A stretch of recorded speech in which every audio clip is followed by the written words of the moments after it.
Rookie error. That's what happens when you've been up since 2 a.m. Listening to podcasts and reading the news of the world. Hello, everyone. I'm Grant. I'm a bird nerd.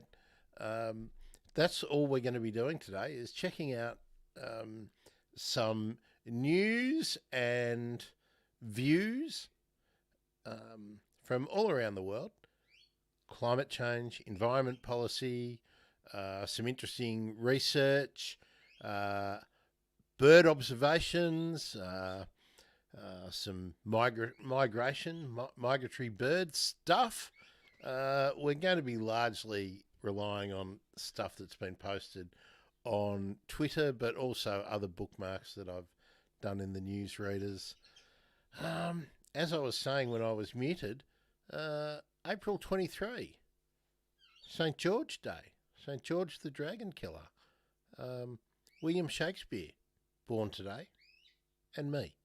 So, what I would like the audience input to be today would be, find me some other notables for who were born on April 23, and maybe any really significant events that may have happened on this day. Thanks, Naomi. Also want to say thanks to Deb, who got in first on the Twitter/X, and to RMA in first very early off the first cab off the rank in the Philippines. One of my great friends in the Philippines. It's always good to get some birthday news. Does YouTube appear to be frozen, does it? Okay, well, let's see. Let's see if that's an OBS thing. And let's stop the virtual camera. And let's start the virtual camera. And see whether we are having an issue with YouTube. Just let me know. The other thing I can do. What's going on here with vertical? Something crazy there. Oh, well, it's not affecting the output, so that's all right. Let me know. Is anyone else having an issue with the YouTube feed? We have some YouTubers on board. Would you like me to stop the YouTube and start it again? No, I'll just wait and see. Oh, that reminds me. Let's go live on Instagram. Okay, so we are live on Instagram as well. Naomi, give me the heads up. Give me the heads up. Everything seems fine here.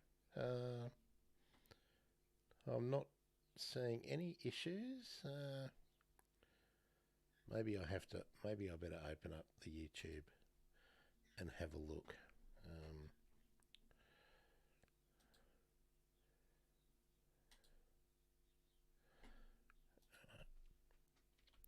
Excuse me, everyone.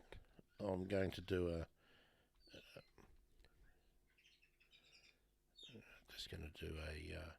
incognito YouTube window and see what we got. I'm incognito. I don't want to subscribe, but let me go to here. No, YouTube's okay. YouTube looks like it's fine. So let's get back to it. Well, yeah, YouTube was fine when I opened it up, so let's get back to it. What I want to do now is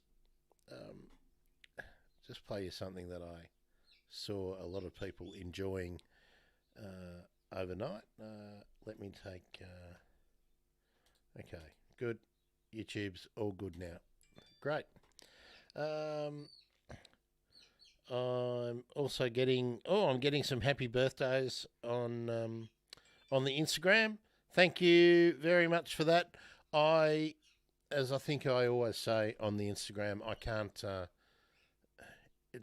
can't bring the comments in the same way. So if you want to join in and you are watching on Instagram, go over to thebirdemergency.com/YouTube, subscribe and jump in, and then you can join in like everybody else. All right, let's just have a look at this because I thought this was fun. What are they doing? Hi! Excuse me. What's the hold up? It's a little bit of a rush. Toads, my treasure. I'm sorry, what? They won't be long. Gorgeous little smashers. Can you tell them I've got a meeting? Just be a quick shake, my duck. Shall I give them a lift? Just nature, isn't it? Powerful yet gentle. Precious nature. It's toads going ribbit. What has it ever done for us? I mean, actually done. Well, plants make oxygen, which we need to breathe. It keeps us alive. Okay, probably a fluke, but fine. And they suck out the, what's it called? Carbon dioxide. Dioxide, moron. Lovely. Food, soil to grow the food. Yeah, and water to drink. Or to go skinny dipping. Feels lovely on the old. Yeah, okay. All right. Apart from the oxygen, the food and the water. The sun powers things, literally makes things go. Bees, they're important. They sting you. They do a lovely bit of pollinating. It keeps us healthy. It makes us less stressed. All right, fine. But apart from sucking out the carbon, supplying us with oxygen, giving us soil to grow food, water to drink, solar energy to power things, bees that pollinate everything, generally keeping us healthy and whatever you just said about being less stressed, what has nature ever done for us? Blessed us with coriander. Right, no. So coriander can just go and absolutely...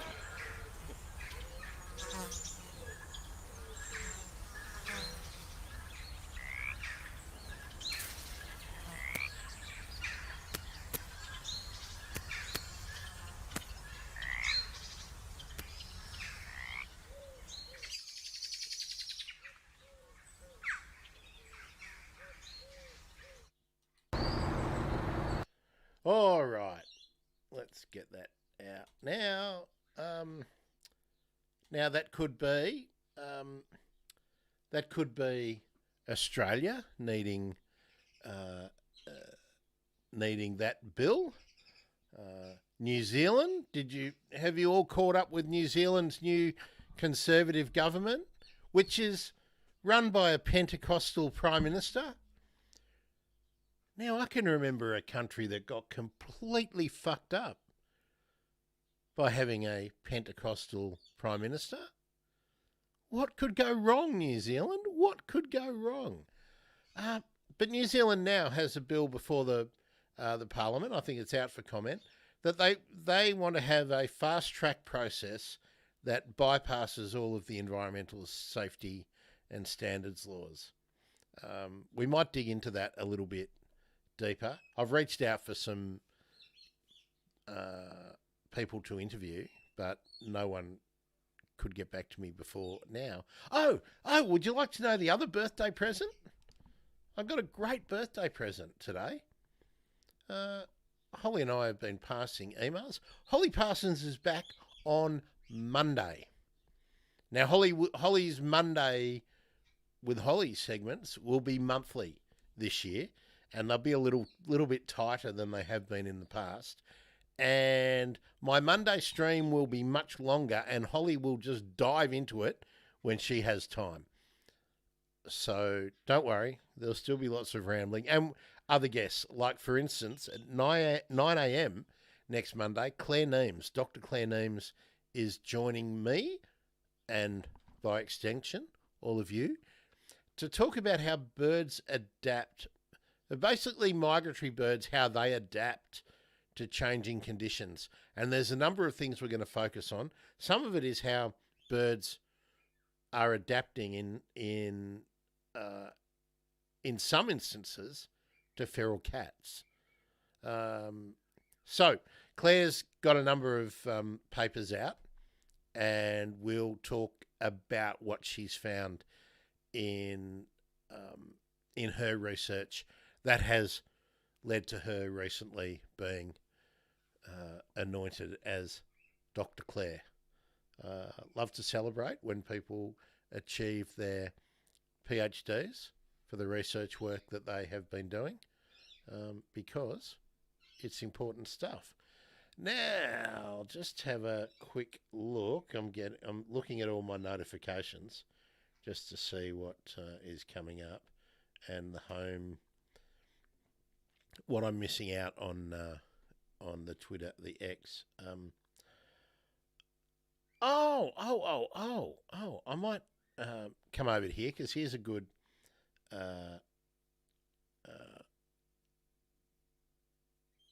well, let's have a look at this, and let's put this in full screen so that we can play around on it. Did anyone see that Professor Graham Samuel, who did the review for the government on the Environmental Protection Biodiversity Conservation Act, have I got that right? I've got it wrong, but EBPCA, I think it is, Act. He said everyone should just take a chill pill. The government will get round to it, even though everyone said it's urgent and the laws are broken. And, just take a chill pill. Just take a chill pill. Professor Ewan Ritchie has sort of said how to make all the conservationists, because we're an interest group, obviously, how to get us more focused and involved is to say, just take a chill pill.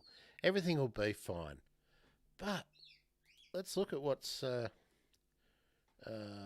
fine. Does anyone remember Tanya Plibersek said no new extinctions?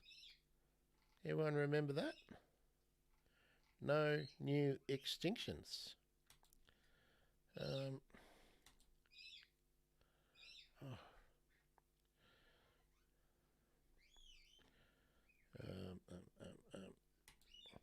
No new extinctions. This is from The Guardian today, I believe. The Yelmi galaxius is on the verge of disappearing forever, and Labor on the brink of failing to meet its zero extinctions target. Yes, from today, Adam Morton, great environment reporter at The Guardian. I do this registering all the time. I will do that in another.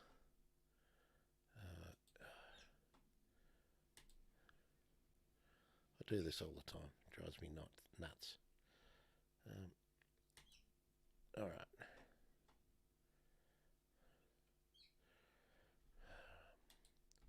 Share this tab instead. Here we go. So it's a tiny little alpine fish. Lives in a couple of tributaries of the Snowy River, in remote and mountainous East Gippsland.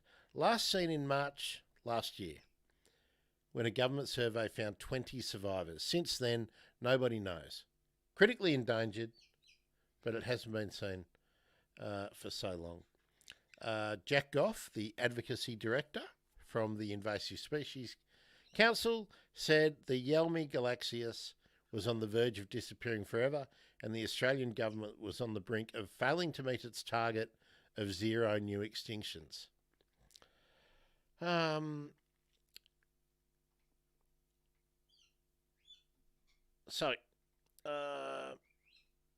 Just trying to see if anyone is confident that it has actually is surviving.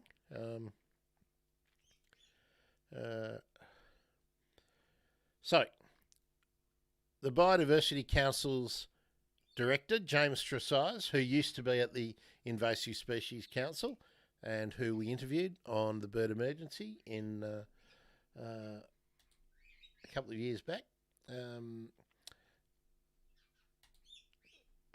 he said, the plight of the Yelmi galaxius highlighted the failure of national environment laws to stop major threats to critically endangered species.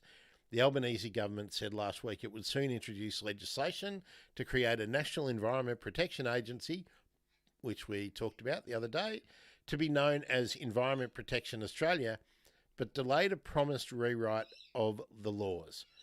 The Environment Protection and Biodiversity Conservation Act, there we go, EPBCA, Environment Protection and Biodiversity Conservation Act, until an unspecified date. So it's really urgent, it's broken. We are not going to have any more extinctions, but we are not in a hurry to fix the laws and to protect species that are probably going to go extinct. But we're going to keep saying no new extinctions on our watch. This is James Tressise saying, we urgently need reforms to our national conservation planning system and a dramatic increase in investment to better tackle major threats and recover threatened species populations. In response, Plibersek said the government was investing in projects to help galaxid species survive and thrive for our kids and grandkids. Okay. Can the minister stop with this inane? It's all for our kids and grandkids. It's for the fucking ecosystem, you plonker.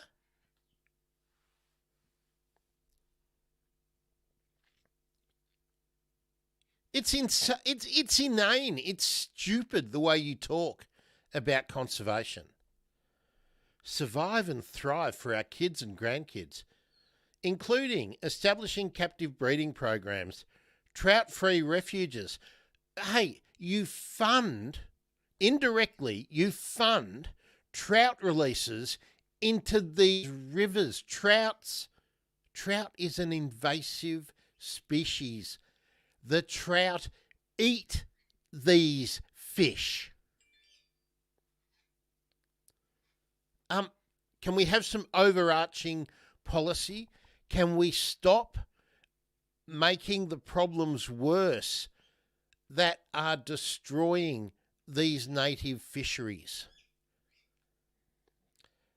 We're going to have trout-free refuges, translocations, and the eradication of feral and invasive species. But the Victorian and New South Wales governments are releasing trout into waterways, and some of them are these Far East Victorian high country waterways. Can we have some sophistication? Please, Minister?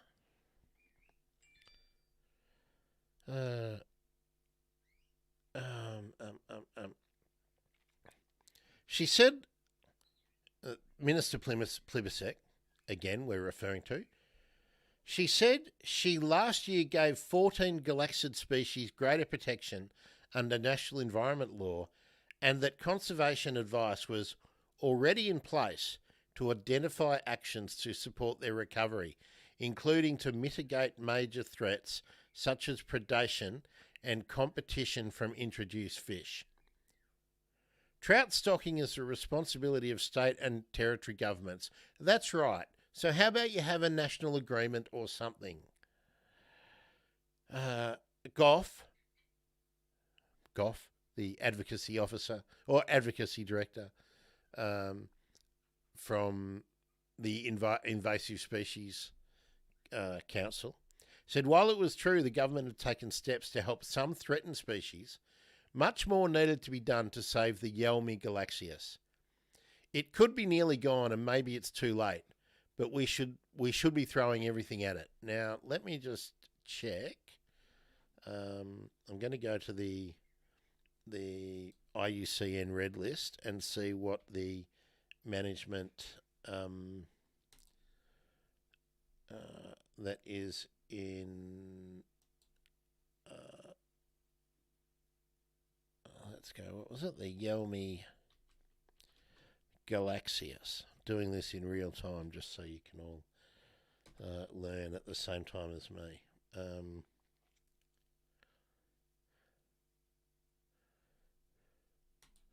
Here we go. Okay, I'll just have to get to the red list.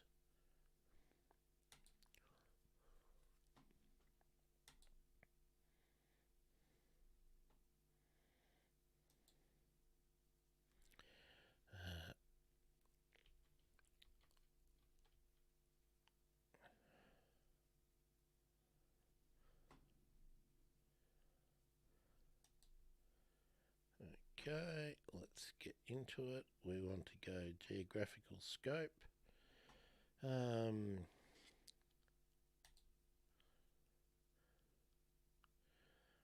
What did we say it was? Critically endangered, didn't we? So, critically endangered. East Gippsland Galaxius, short-tailed Galaxius, Shore Galaxius. Gee, there's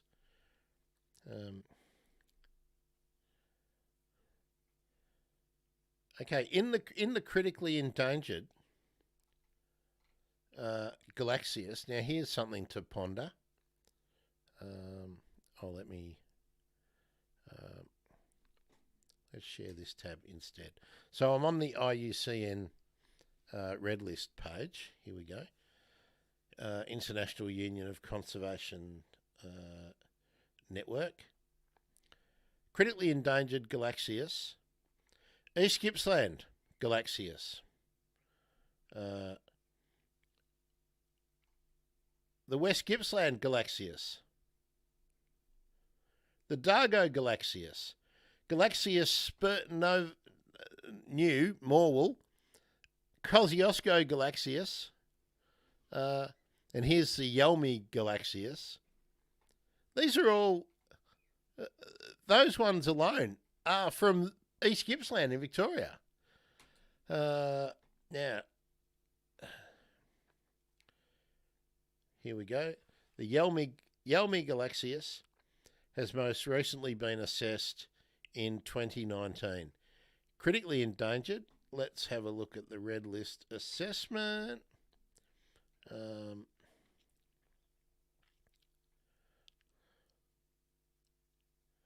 Conservation actions. Do we have any? Here we go. Conservation actions. Okay, there is no. So it was assessed in 2019. So it's 5 years ago.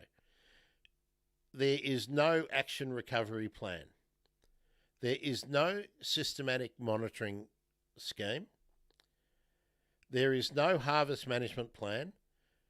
It has never been successfully introduced or introduced benignly, and it is not subject to ex situ, i.e. captive breeding or anything like that. So there is no insurance policy, there is no insurance population for this fish. In place land and water protection. Conservation sites identified? No. Percentage of population protected by protected areas? 0. Area-based regional management plan? No. Occurs in at least one protected area? No. So it's found in one area. Invasive species control or protection? No. In-place education? Subject to recent education and awareness programs? No. I'd never heard of them until this morning. Included in international legislation? No. Subject to any international management or trade controls? No. All right, it's a recently described species. Fieldwork on this taxon has been ad hoc since its discovery in 2014. So it was discovered in 2014, but listed as critically endangered in 2019, assessed as... Any work is reliant on annual funding streams with no guarantee of funding success, and often funding requirements change. Conservation needs to focus on monitoring of population trends and habitats, understanding and managing threats in the catchment, and undertaking sampling nearby to search for potential translocation sites. So, just juxtapose what the actual situation is compared to the spin that Tanya Plibersek was spouting out before. So, there we are. Okay, let's get back to some bird stuff, perhaps.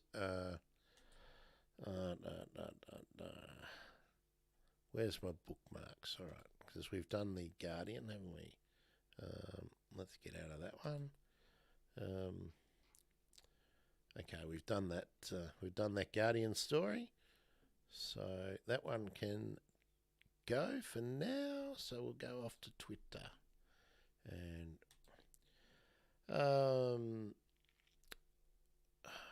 gee, there's so much stuff. I did like this story. Let me just zoom in on this so that we get a much better.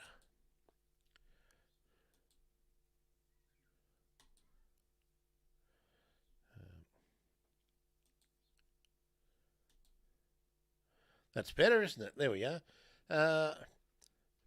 So Australia's reached peak milk, apparently.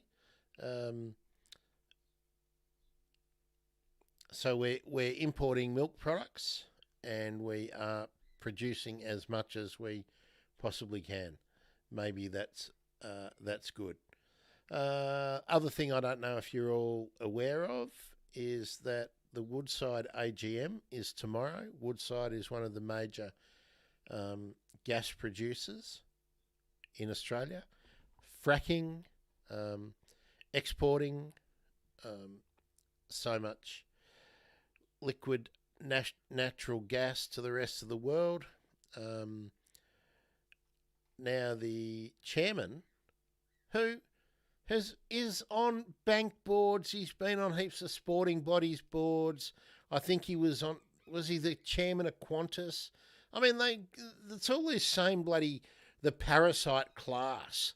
They're all the ones making all these decisions.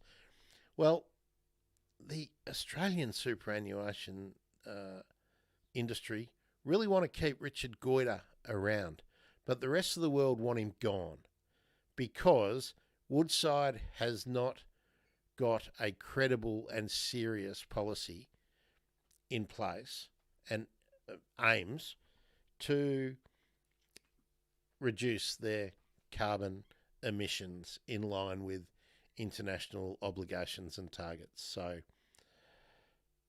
the rest of the world want him gone. The rest of the world want action, but no, not in Australia. So hopefully that's gone. Another one, which I really would like to speak to Dr. Kirsty Howie, about this. But you might have heard about the Beetaloo Basin. It's in the Northern Territory. It's where there's a whole lot of government subsidies have gone to fracking and developing that gas field. And the state government entered into a agreement with Tamboran, which is the company that is doing the fracking. And as I understand it, that the Northern Territory government is basically going to commit to buying the gas, as well as they've basically, and I need to get more clarification on the extent of it, but they've basically funded, along with federal government money, to build and pay for the pipeline, and now they want the Northern Territory and federal government to be on the hook for paying for the terminal to to put the gas into the ships to export to the rest of the world. This is what state capture looks like. The state pays for everything, and then the great multinational companies, and I don't know much about Tamboran, but I bet that it's mostly foreign owned. I'll get Kirsty Howie to give us a rundown on this another day. They pay for it. The state government pays for it. Everyone else gets the profit. And then when the climate, when the world is stuffed up, when the world's completely stuffed up, here we go. Thanks, Stormy. I knew someone would tell me. There we are. Tamboran, 100% US owned. Someone explain to me the logic of what we are doing. At the same time that we have no money to preserve anything, we've got no money to help people living on the streets find somewhere to live. When we've got no money, but we just found an extra $50 billion to pump into the Australian Defence Force, which the Defence Minister in Australia, and this happens all over the world, but this is what's happening now in Australia, he publicised it, I think, yesterday.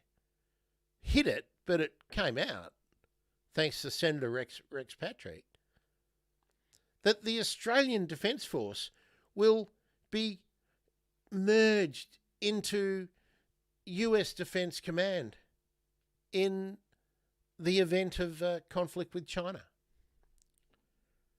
We've given away the sovereignty of the country, while at the same time we are paying subsidies to 100% US owned companies to extract our gas, and nearly Woodside. I'll have to find the video. I think Woodside paid no tax last year, no federal tax, income tax. And they say, oh, we pay royalties and all that. But that's like saying, that's like someone who just refuses to pay their income tax as a worker, then saying, yeah, but I pay train fares, or I pay sales tax when I buy food. Just a joke.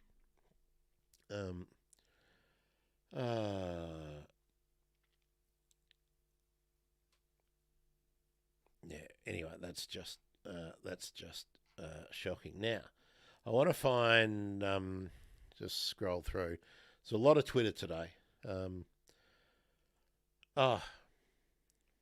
Another dreadful story. Again, I want to follow all of these up. I hope I've got time. But in Perth, they've been watering their gardens with salinated water. But where there is no sprinklers, just the bush is just dying. The bush is just dying. Now, this was a good story, and we'll probably come back to this one. I've got a bookmark, so we come back to it. So here we are. This is Kirsty Howie again talking about the Beetaloo Basin and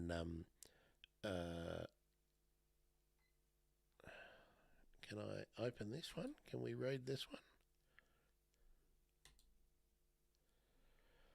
Oh, this is from Michael West. Okay.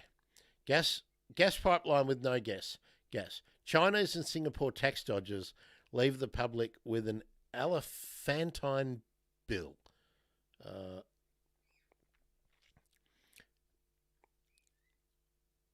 It's a 10-minute listen. I really would like Michael West to... oh, God. No, we'll ask... we'll cover it if Michael does another video. But look at this.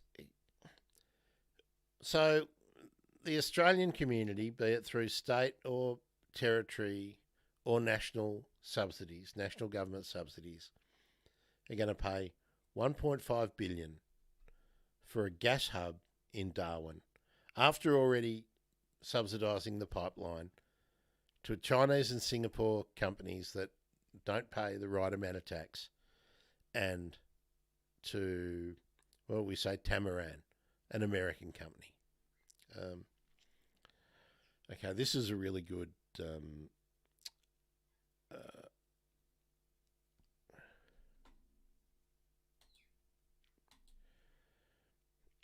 yes, Woodside and Santos are major methane.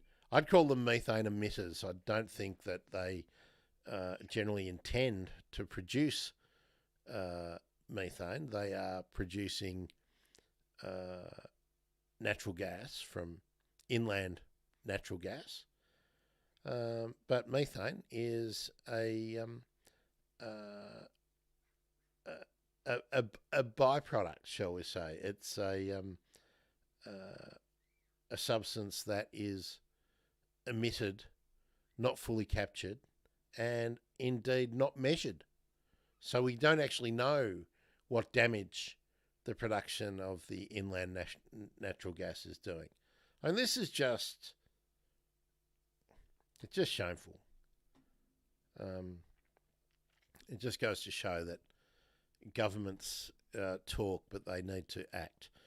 Where do I want to get down to now? So here we go. Another great story. 52,000 square kilometres of long unburnt Australian habitat has vanished in 40 years. Now, I'm sure that's only a small proportion of it. We'll come back and have a look at that. This is the bit that I really wanted to talk about, get into first. Another Guardian story. Cost of environmental damage will be 6 times higher than the price of doing something to limit global heating to 2%, to 2 degrees. 2 degrees Celsius.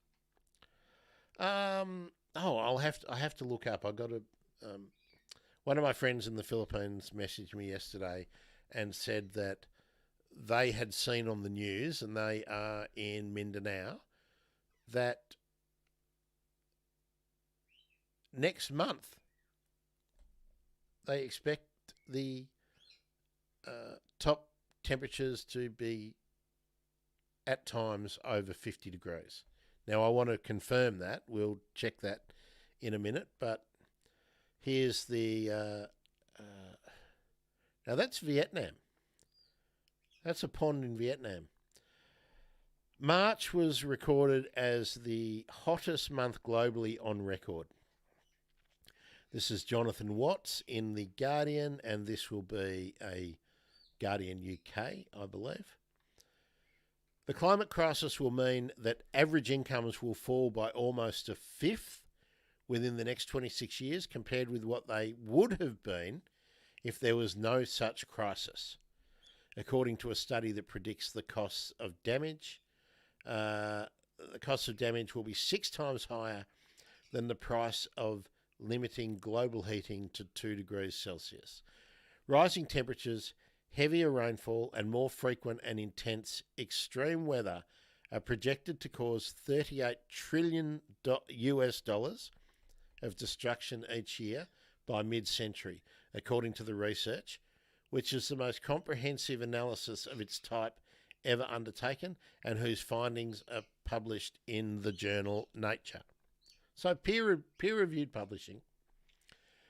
The hefty toll, which is far higher than previous estimates, is already locked into the world economy over the coming decades as a result of the enormous emissions that have been pumped into the atmosphere through the burning of gas, oil, coal and trees. This will inflict crippling losses on almost every country, with a disproportionately severe impact on those least responsible for climate disruption, further worsening inequality. The paper said the permanent average loss of income worldwide will be 19% by 2049 in comparison to a baseline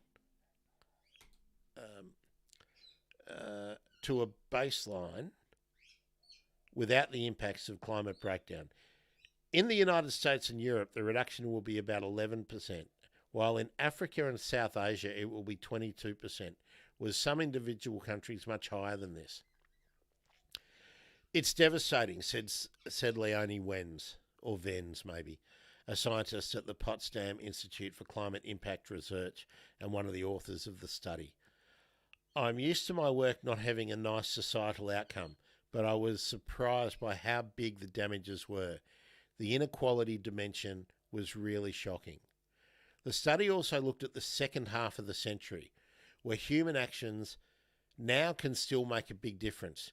If business as usual continues, the authors projected average income losses of more than 60% by 2100.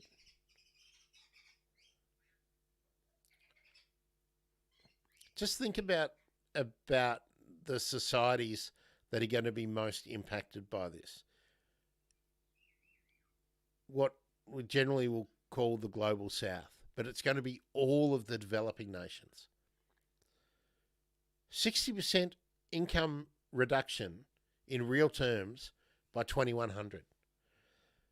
But if emissions fall to net zero by mid-century, which the goals, income declines will stabilise by mid-century at about 20%. So, 20% or 60%? Thanks, Stormy. Well, we're talking about methane. Yeah. And we are indeed. I think we know we're past 1.5 now. The economic hit predicted by the paper is more than twice as high as any previous analysis. We're just losing. It's so bad. Behind the difference is a sophisticated methodology. While most previous study compared only damages related to rising temperatures at a national level, the new paper also incorporated rainfall and extreme weather impacts, using 40 years of data from 1,600 sub-national regions. This is important because weather is a local rather than national phenomenon. The study also considered how impacts tend to persist over months and years, rather than being only a short-term hit.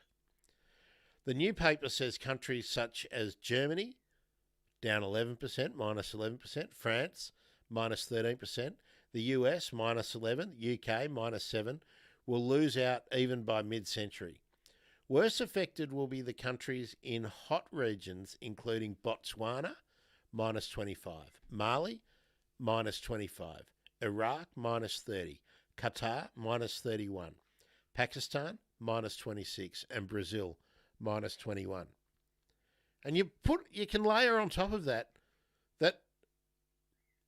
in Brazil, the other effects, apart from economic, are magnified on a local region, on a local basis, every time there is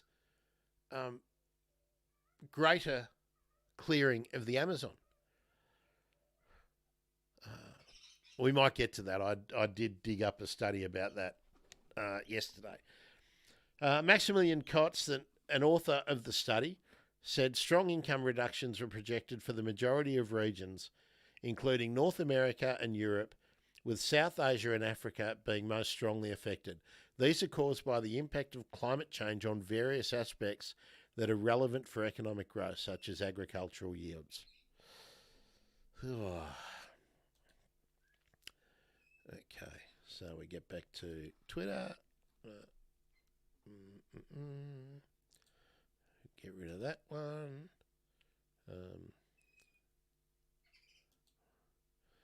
Okay, we've done the Michael West one. We've done the Galaxius. Okay, so let's go back to here. No, that one's that guy. That's the migration. Oh, this is a new... what could possibly be wrong with this? This is an ad on Twitter or on X. SciSpace. Overcome scientific jargon with simple explanations. Summarise long sections of text instantly. Ask any question and get citation-backed answers.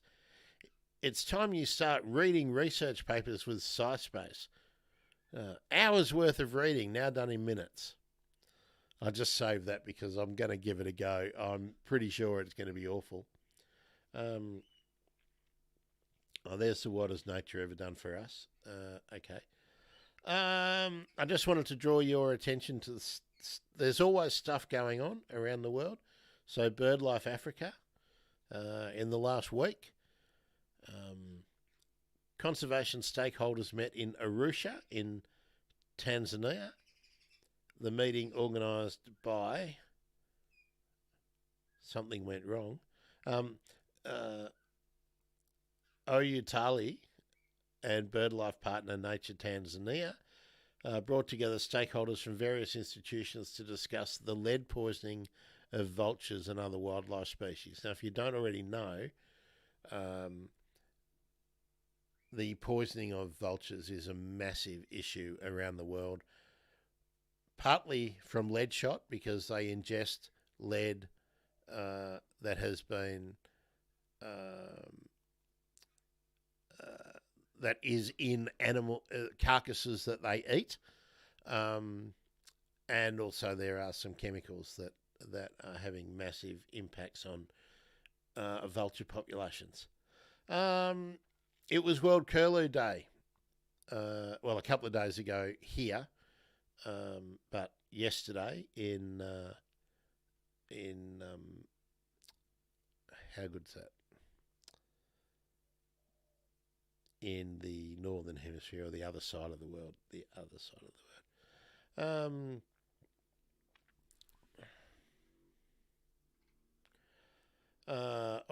they're a very interesting take. I want to get Ian Parsons on to talk about this. A lot of the faith that's being put into reintroductions and in so many species that's just not working because there is not suitable habitat to reintroduce species back into. So, but did you see the language from the Australian Minister for the Environment, Tanya Plibersek, when talking about fish that nobody even knows about? It was all about, oh yes, we'll have all these refuge areas and we'll do captive breeding and we'll reintroduce them into these sanctuary areas. And in most cases, it's totally unproven, and where it has been monitored, in most cases, it's not working. Some species it works for, but the vast majority, no, it doesn't. Okay, more great. We don't want to be too depressed and go through all the bad news, do we? So anyway, the warnings are out there that in many parts of the world, especially without air conditioning, people just won't be able to survive the kind of temperatures that are going to be commonplace in the next 50 to 100 years in large areas of the world. But there are things that people are trying to increase the pressure and take real action. So there is the World Species Congress, the first ever, happening next month, and I'll be trying to get some sort of involvement in that. May 15 next month. This I thought was interesting. This I thought was really interesting. Now I'll just...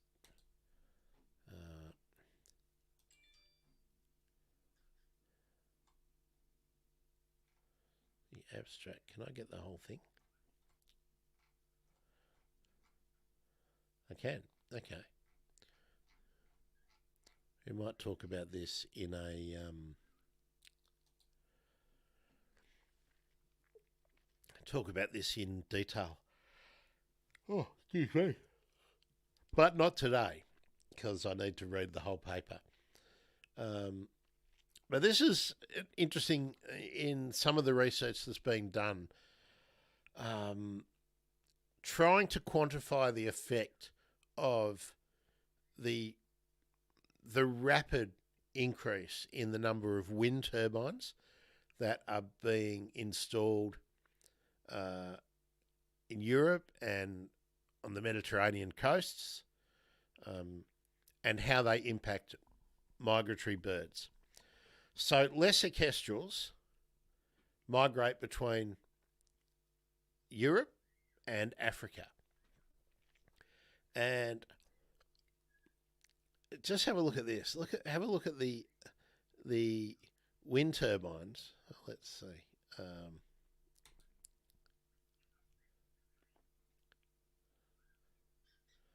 So you can see the blue tracks. I'll get the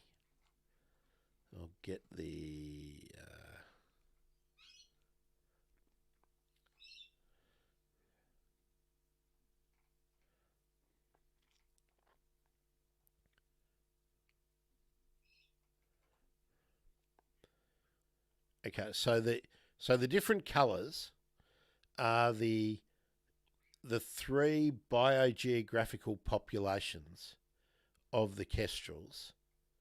So you can see there's really the Iberian Peninsula population. There's sort of the Italian population, and there's sort of the Greek and Turkish sort of population there. The red triangles are wind turbines, and black circles represent colonies of origin of tracked individuals. So,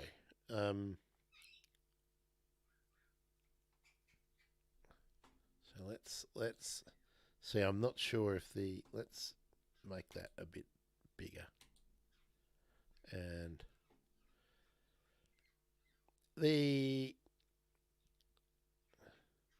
so the black circles, you can't really make them out too well, but they are where the birds breed, and I didn't know that lesser kestrels were colony nesting birds, so I've really learned something with this.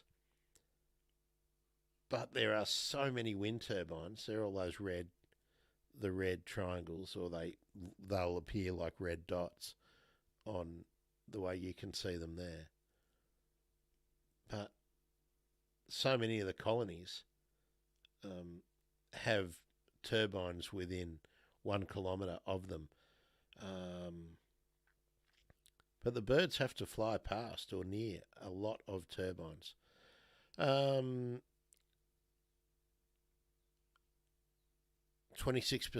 of the European population has at least one turbine around a colony, and sadly, Natura 2000 fails to mitigate potential impact.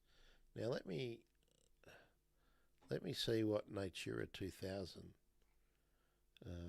is. So we go down to the conclusion.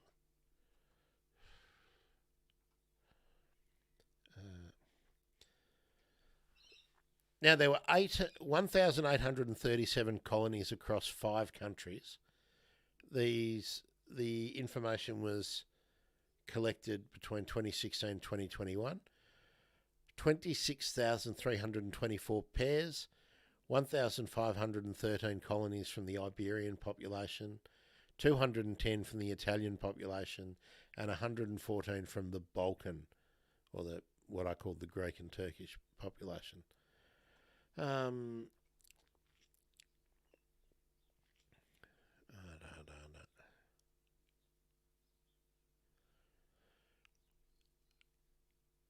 just looking for anything about the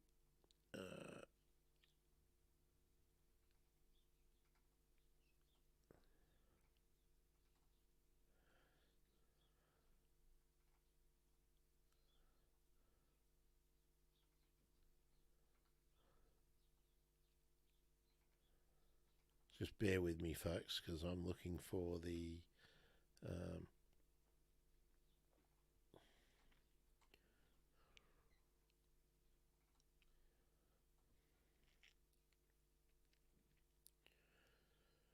Okay, well, this is the discussion. All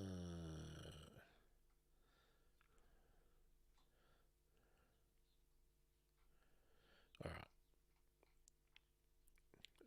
All right. I'll read the discussion, and we'll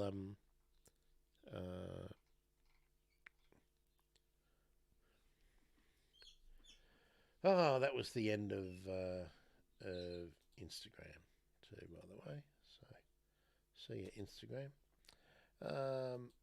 I should have said a million times, shouldn't I, that if people wanted to join us, they needed to join on the other platforms. Strategies and policies aimed at mitigating the impact of climate change, such as the development of green energy infrastructure, may potentially clash with biodiversity conservation targets.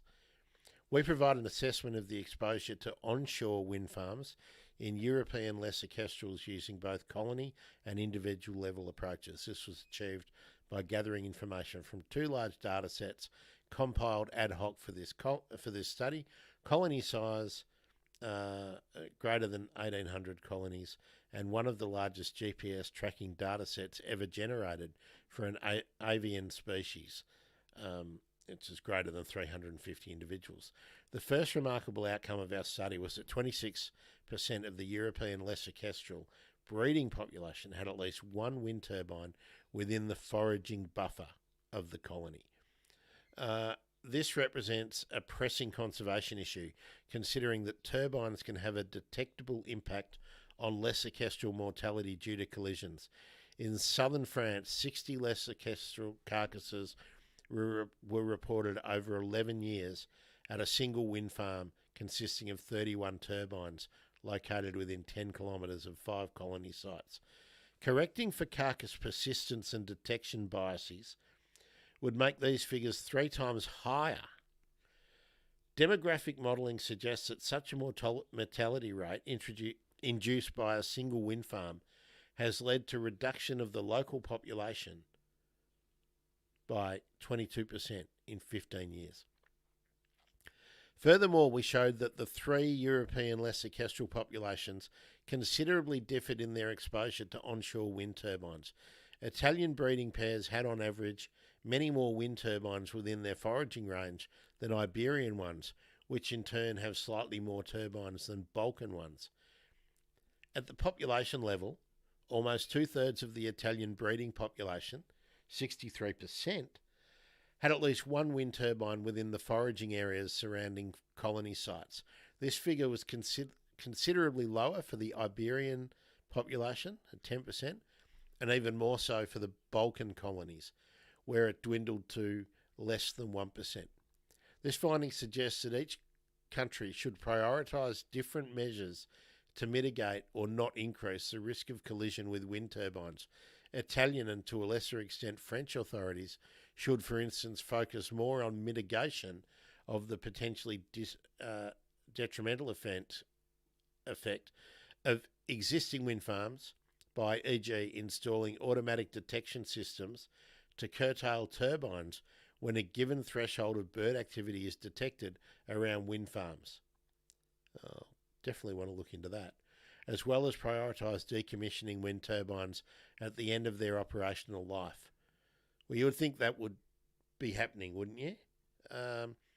In areas surrounding larger colonies, whereas Portuguese, Spanish and Greek authorities should rather focus on identifying those areas where wind farm development allows to keep the risk of collision low, as is currently the case, and includes sustainable spatial planning criteria in the development of new wind farms.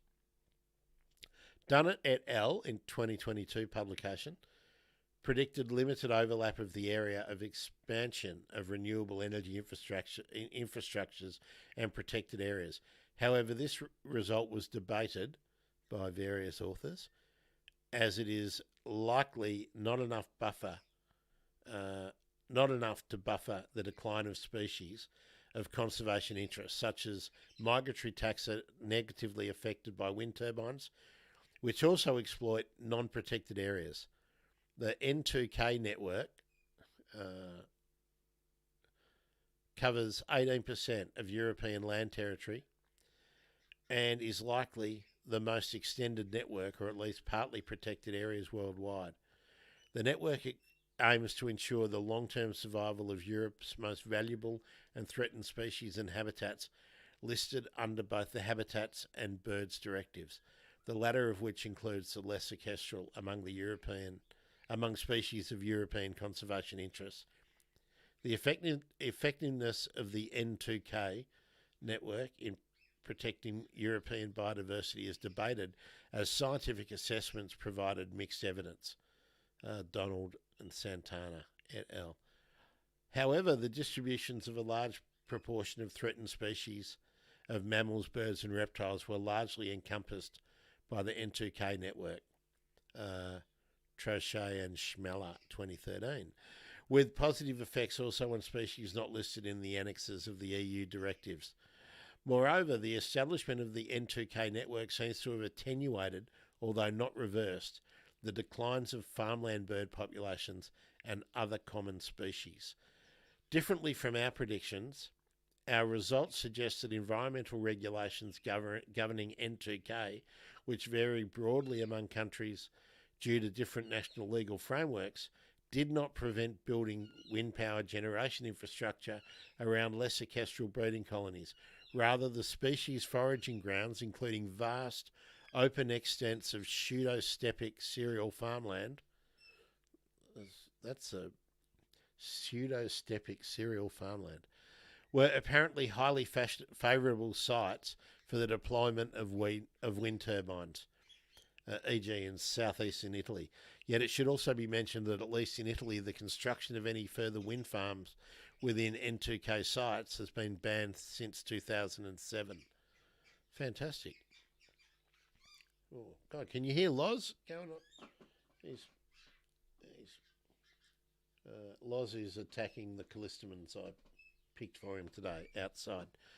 The analysis of tracking data showed clear evidence of differential exposure to wind turbines according to geographical populations, annual cycle phases, and geographical areas. When evaluating these findings, we need to take into account that there are at least two factors suggesting that exposure estimates from our tracking data might be conservative. Okay. Oh, there's so much more to read. I'll try and get someone. I'll try and get one of the authors in to discuss this.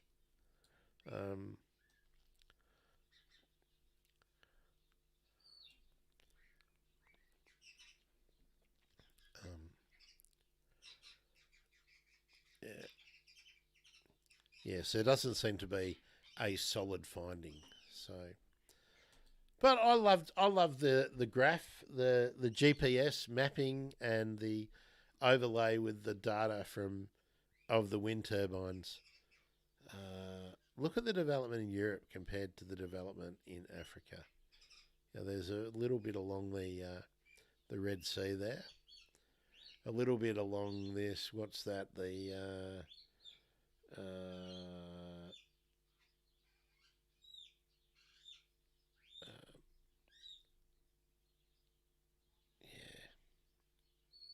Yeah, there's only a handful of wind turbines across that whole of North Africa. That's amazing. That is amazing. Okay, let's see if we can find something good. Lots of nice bird pictures, sedge warblers. Good on you, Loz. Yeah, Loz is really talking to himself. That's a moth trap. Yeah, that's a moth trap. I'd love to go moth trapping one night. Oh, yes, this was a good... This was a good one. Exciting news for Scottish cranes. For the first time, a colouring crane from England has been seen in Scotland. Not only that, she seems to have paired up with a Scottish bird. Now that's cool. Sherry was born in Somerset to parents who were released as part of the Great Crane Project. So there are the birds. What happened to that? I wanted more, and now I want more.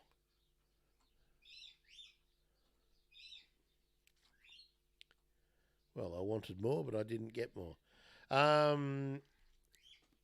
So we'll go on to the next one that I thought was cool. I looked at a lot of graphing GPS data. So, Inez Katri, this is from a few days ago, from the Roller Project, the European Rollers Project. I think we'll follow that. Conservation of the European roller in Portugal. Inez Katri. 10 years ago, we used geolocators to track the first European rollers and discovered their wintering areas. Look at that. Look how far they travel. Can you hear Loz? Loz is doing his kisses out there. Oh, and he's making his songs up. He's making up songs, whistling. Very good. We fitted some rollers with GPS tags, and last week one of them was back from its amazing journey.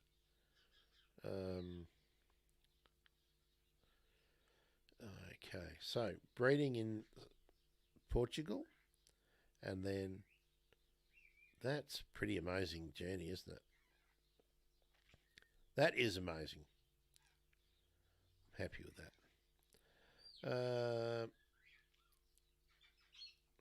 Oh, yes, I wanted to play you this. Okay, I wanted to play you this. Now, if you are on Twitter /X, please follow Chris Packham. Now, let's get this right back, and let's get this up, and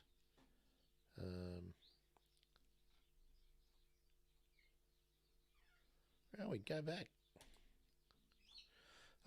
Struth.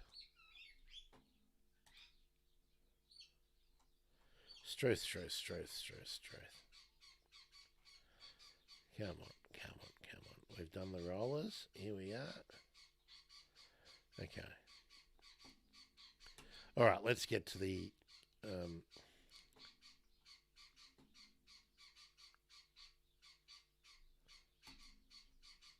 doomsayers who...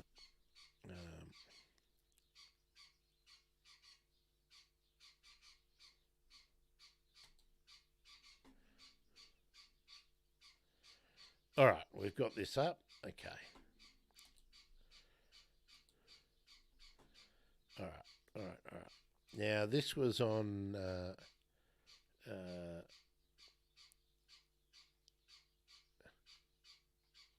it's on BBC News.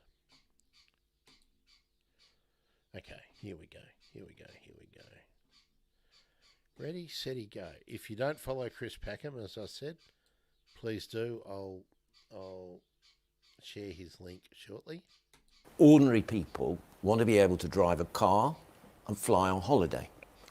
And I think that the hysterical doomsayers who have been for decades, Al Gore and so forth, predicting the end of the world as this existential crisis, are shooting themselves in the foot.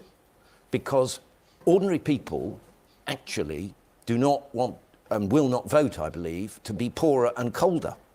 And the fact of the matter is that it's easy for the establishment, many of whom have got a vested interest in the whole, climate campaign, to think that, they'll just have to put up with cold homes and not flying away on holiday and not being able to drive their cars. Okay.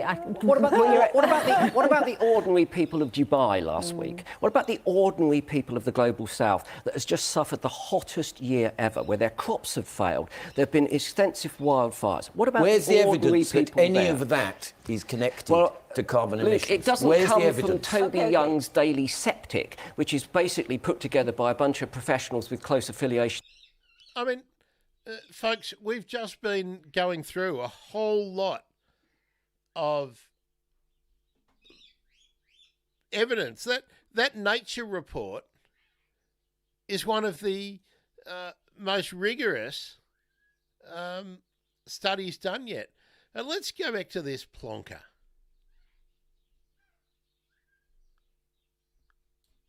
I mean, this is a guy. We'll talk about him in a few minutes, but this is not a climate scientist or an economist or anything. This is like one of these right-wing mouthpieces.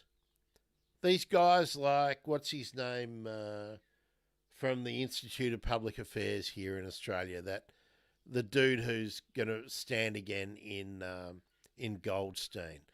This is like the Piers Morgan and Bannon and Charlie Kirk and all these blokes with no skills other than communicating one side of an argument. And I'd like to think that I very definitely place myself on the left and very far on the left in a lot of these situations. But I'm not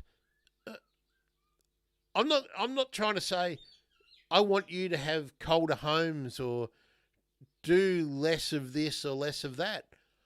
I don't want these catastrophic things that have been predicted and are happening based on the best science available at the time. These predictions that were made in the 70s and the 80s and the 90s are now coming to fruition. And you get these idiots going, where's the proof? Where's the proof? So anyway, Chris Packham is the fella in the outstanding shirt on this panel. And, well, I follow Chris Packham on Twitter and I have my notifications on, and his tweets start coming out, I don't know, midnight, and they go right through. They just keep going. He's probably in bed now. But I find so many of the interesting things that I like to read and talk about from Chris, and I'd love to have Chris on the show. He's pretty big, but anyway, let's just review this a little more again and listen carefully to what this guy's saying, and then listen to Chris and the panel. Themselves in the foot, because ordinary people actually do not want and will not vote, I believe, to be poorer and colder. And the fact of the matter is that it's easy for the establishment, many of whom have got a vested interest in the whole, climate campaign, to think that, they'll just have to put up with cold homes and not flying away on holiday and not being able to drive their cars. Okay. What about the ordinary people of Dubai last week? What about the ordinary people of the global south that has just suffered the hottest year ever, where their crops have failed? There have been extensive wildfires. What about Where's the ordinary evidence that people any there? of that is connected to carbon emissions? It doesn't Where's come the from evidence? Toby Young's Daily Septic, which is basically put together by a bunch of professionals with close affiliations to the fossil fuel industry. It comes from actually something called science. So, yes. Anyway. Boy. There's more of that, but I just wanted you to get a flavour of Chris Packham.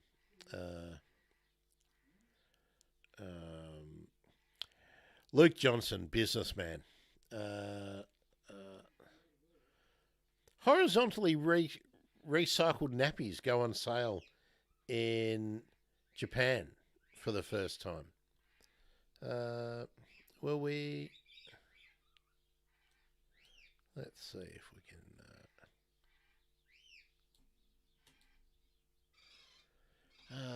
Let's find out about that from Tanya Ha. Her tweet. This is in The Guardian again.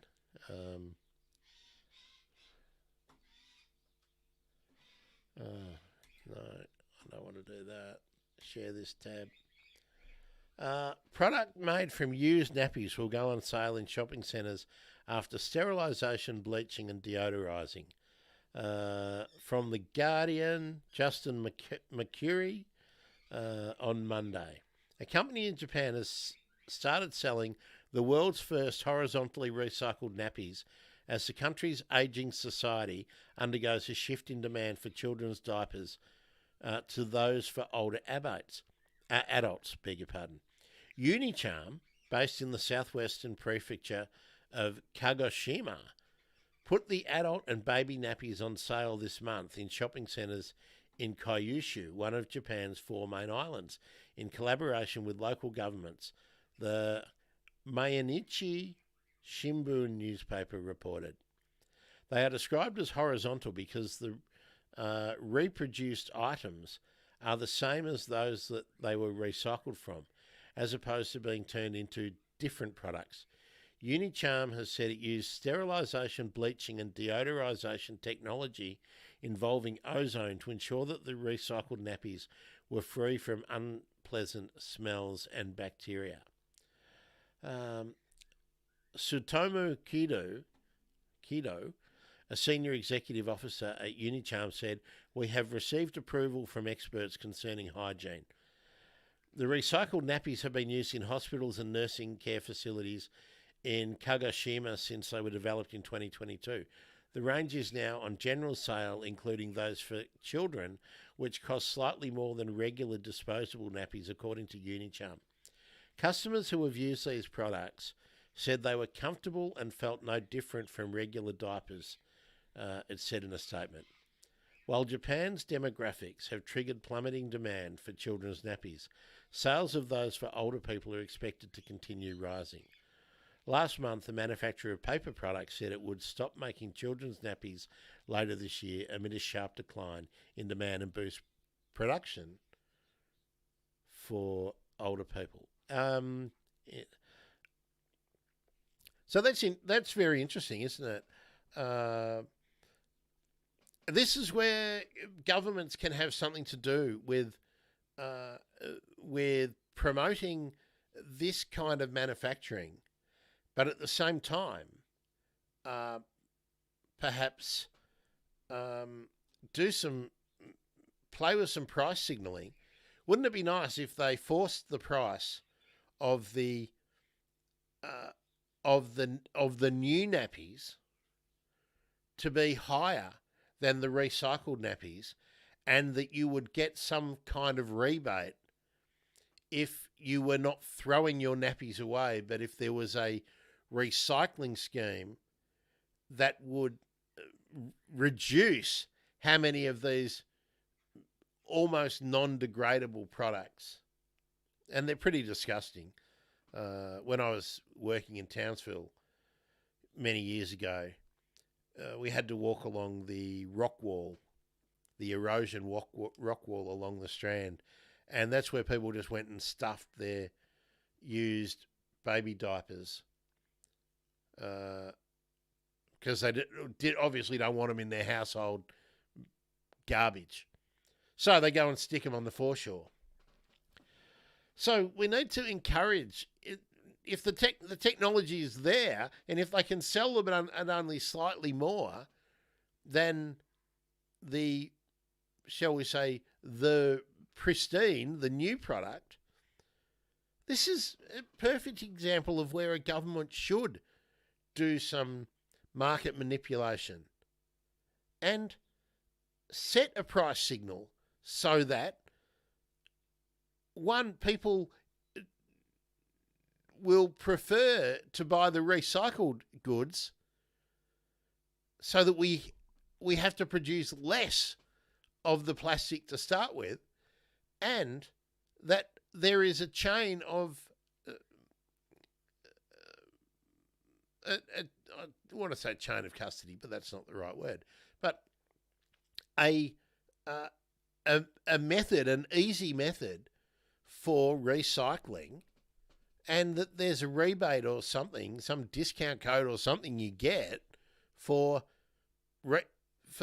making the diapers that you use that you cause to use to be recycled. So there we go. I did think that was something worth checking out. So let's see, what else have we got?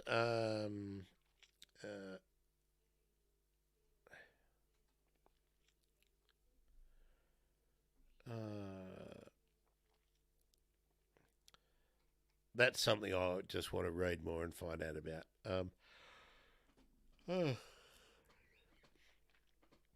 Okay, this was interesting too. I need to get some someone to talk to about citizen science mitigates the lack of distributional data on Nigerian birds. Now, there are places in the world where there are not a lot of people out there doing scientific studies, but let's see if we can check this out. Here we go. I'll make this larger for you all. Zoom in.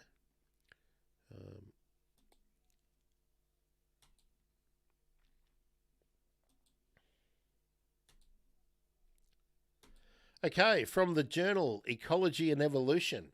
This is an open access article, so you can find these. All right, before we get onto this, Naomi, Stormy, yes, Tanya, Minister for Extinctions.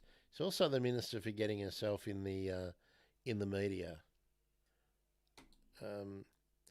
Naomi says, I like the idea of taxing the new diapers and giving a benefit for recycled ones. We should be doing this with all sorts of products. The very fact that we do not promote some kind of circular production cycle for things that are easily recycled. We've kind of got it right with glass, but the separation of our rubbish needs to be much easier because, and by rubbish I mean the resources and the containers that we are using, and that there should be incentives for producers to stop producing crap. Just think how much crap you throw out. And in some countries it's very, very difficult. I totally understand that. But, that's a whole nother issue. Gee, that's another issue. There's a long thing we'll have a break in a little while and have a coffee and a drink and maybe grab an apple or something. So we'll have a little intermission. And I'll find you a segment from two shows I watch regularly, and I watch the Majority Report most mornings. Yeah, I'm insane. I get up at 2:00 and I'll watch it, and I'll watch the interviews. There was a great one today about some of the impacts of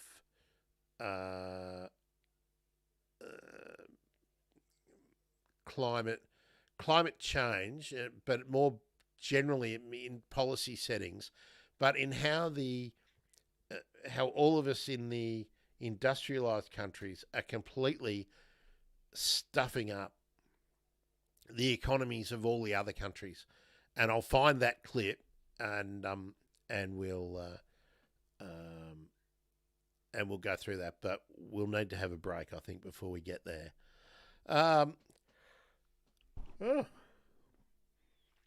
Okay, let's get into this one. This is from who's the lead author here? Let's just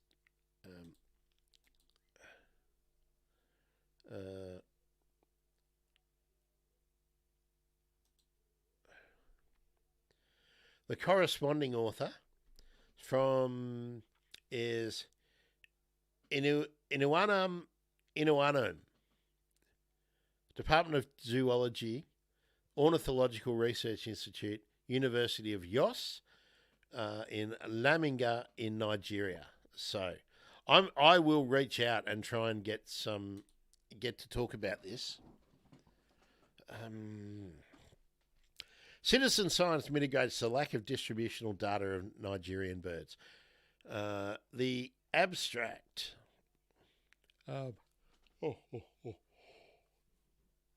Excuse me. Citizen science projects are expanding globally, with the African continent, particularly Nigeria, registering significant growth. Here we document and analyse novel operations of the Nigerian Bird Atlas Project, 2015 to 2022. This project has employed the use of ornithologists, mainly trained at the AP Leventis Ornithological Research Institute, which I just mentioned, and its 28 bird clubs established across Nigeria to enlist 827 bird enthusiasts that contribute regular and near real-time data about bird distribution and relative abundance in the country. Interestingly, NIBAP, the Nigerian Bird Atlas Project, has recorded about 75% of the bird species known from Nigeria in only 50% of Nigeria's total surface area, including 39 nationally threatened species. The common bulbul, the laughing dove, grey-backed,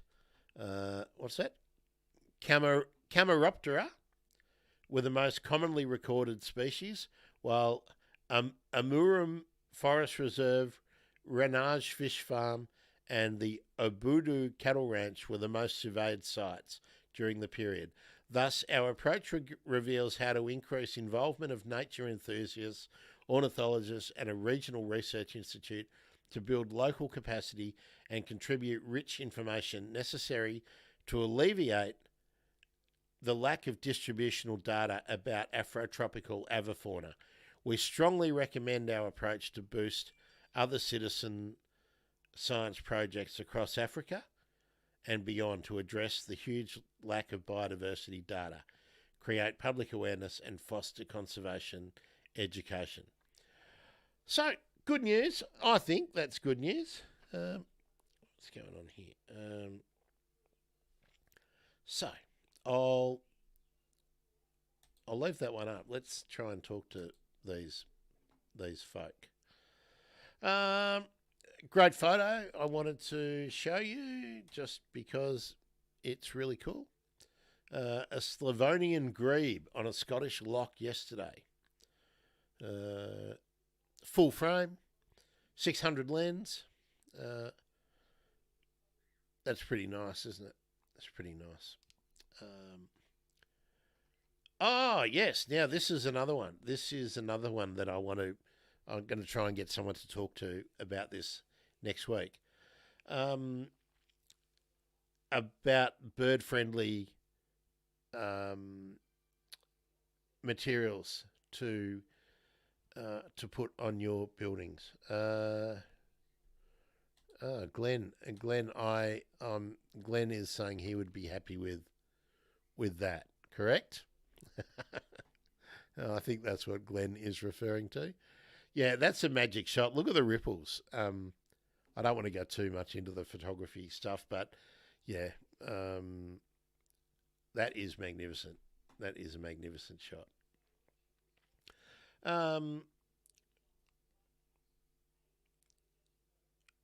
Flap Canada. Flap Canada. 30 years working to safeguard migratory birds in built environments. Fantastic. So the city of Thunder Bay adopting a bird safe design standard will save so many migratory birds up in the boreal forest. So good on Thunder Bay. They have implemented the bird-friendly Canadian standards, so that is great. But there is, if anyone from Canada is watching, please go to Flap Canada on Twitter/X and get involved and support their work.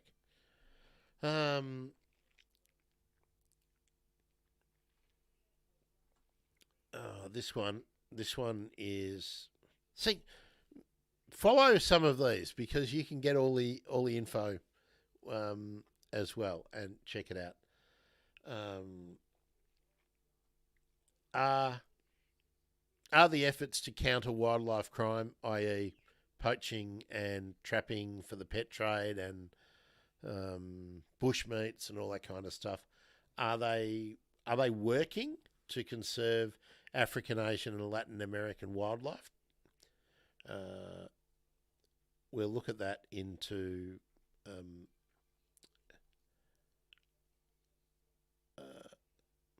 patrols and direct guarding seem to both work. So we will. I'll try and get someone to actually walk us through that.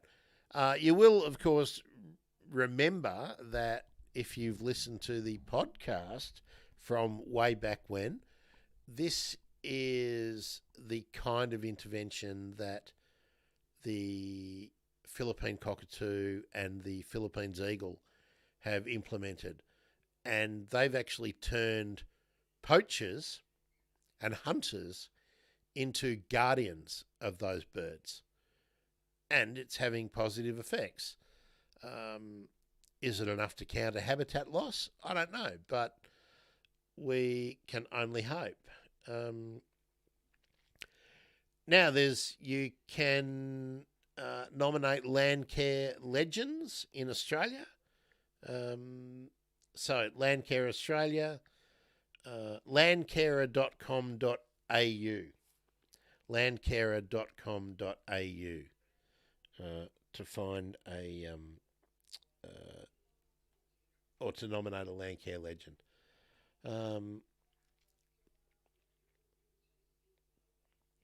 Now, this is something I really want to look into more, but can rehabilitated raptors released into the wild mitigate anthropogenic mortality? Birds that have been maybe hit windows, maybe been struck by cars, maybe been struck and injured by wind turbines, maybe having been injured by shooters. Can birds that are being rehabilitated and released, can they actually offset some of the man-made losses? Haven't read the article yet, but I just thought I'd let you know that this is the kind of stuff that I'm always looking for. IBIS, the journal, is a great place to find stuff if you've got the time. This is another one that I'm really interested in. As you're probably aware, I've looked at a number of translocation projects in different ways.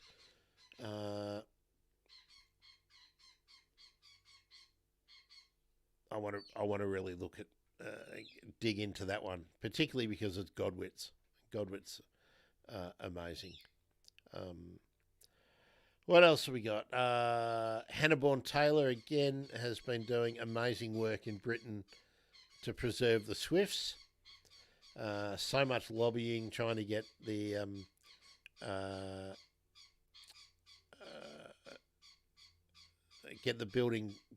building laws changed to enable swift bricks to be used and to more directly what are you doing? More directly aim to protect swifts, the European swift, the common swift.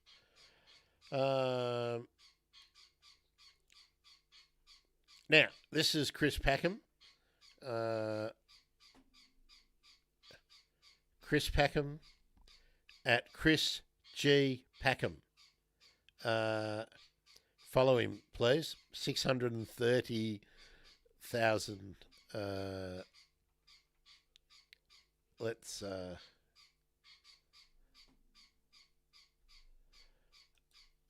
take this bit. I got to love him because he's got such an amazing shirt. Here we go. So this is from the same show. So you can all see him. I won't open it up into the big, huge one. Our government's policies at the moment are not only cooking the planet, they're justifying that by cooking the books. She is saying that we're ahead in all of our targets. That's not actually the case. It's the way that that data is presented and analysed. In a simple case, if we are exporting oil or coal from a prospective coal mine in Cumbria, what isn't integrated into those figures is the fact that it will be burned in another part of the world. So the total carbon cost when it comes to our country's achievements is not calculated, and nor do they calculate what is imported into the country either. So those figures are not, justifiable in the way that they're being presented. But doesn't she have a point, though, that a lot of our viewers would get in touch and say, I don't have thousands of pounds to spend on a heat pump, I don't have thousands of pounds to insulate my house, and actually the government perhaps is trying to give people a bit more room to breathe? Couple of things. They're giving people, as they need at this point in time, room to breathe. What about their children? What about their grandchildren? And if they can't afford that, and of course there are many people who can't afford that, what we need is a just transition over a period of time so that that can become affordable. But what wasn't mentioned in any of these conversations is the grotesque profits that are being made by our energy companies, the oil companies and the gas companies, at a time when there's a very high degree of volatility in that market, which has driven the cost of living crisis. And had we not cut the green crap 13 years ago, we would have been far ahead when it comes to renewables, which are much cheaper than oil and gas and much more resilient when it comes to pricing. So, good on you, Chris. And he is he's suing the British government. But did you notice anything there? 13 years ago, the Conservative government in the UK, to save money on their budget, cut all their green programs. Now it's all totally unaffordable. Did that happen anywhere else? Yeah, just about everywhere where there are Conservative governments. So, that just sounded so much like the waffle that we get from Angus Taylor and Simon Birmingham and all those tossers in Australia. Okay, I would like to just let people know, if you're in the US, if you're in Chicago, particularly in that flyway, there is the city of Chicago has a survey about bird collisions and the building code proposals there. So do follow Chicago Bird Collision Monitors on Twitter/X at Bird Monitors if you want to get involved in that. Dr. Colette Harmson from the Bob Brown Foundation recently spent 3 months in a Tasmanian jail for trying to protect critically endangered swift parrot habitat. Laws should protect biodiversity. Someone needs to fix that hashtag. That's spelt wrong. And peaceful protest. We've talked about this on the show before. People are being locked up for doing courageous things. George Olah. Oh, this is amazing. With his genomic toolkit, which is helping to identify where parrots that are actually intercepted in smuggling operations, wildlife smuggling operations. He can track back where they have come from. I want to talk to George. So I just wanted to let you know that there is some really great work going on out there, and we have got some amazing people. The ANU Fenner School has so many of them. Piles of them. George being just one. Dr. Swift Parrot, Catherine Young, among about a dozen more. World Curlew Day. Look at that.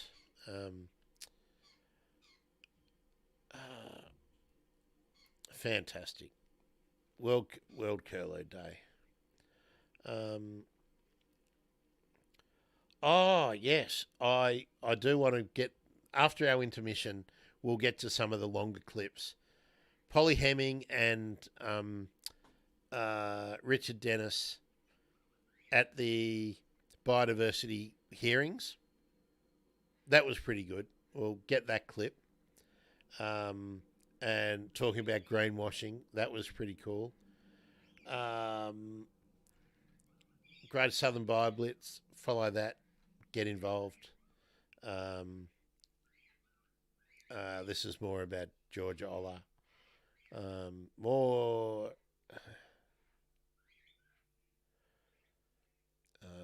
Yeah, I'll tell you what, how about I put some music on? I should have had some music going anyway, shouldn't I? Let's put some daydreaming on. Turn that down a little bit. How about we do an intermission? So I better put that on loop.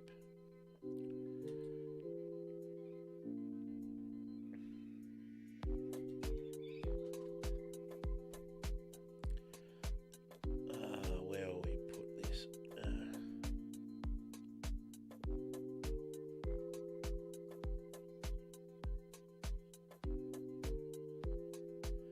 I thought I had a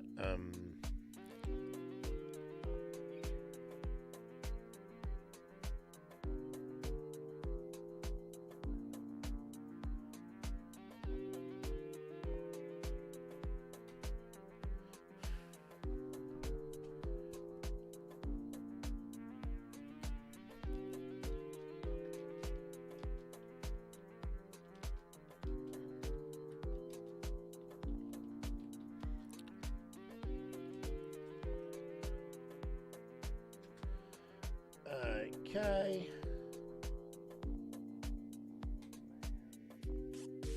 There we are. So don't go away. I will be back.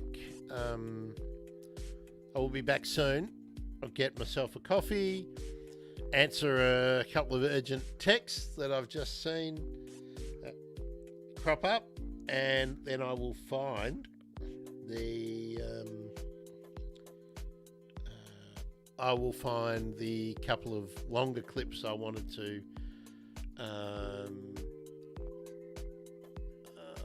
play you, and yeah, there's some more really cool stuff.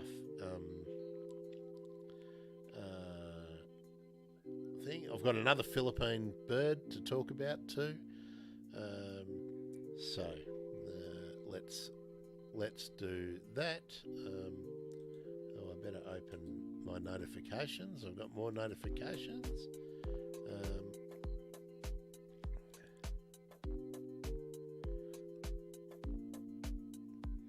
Oh, good.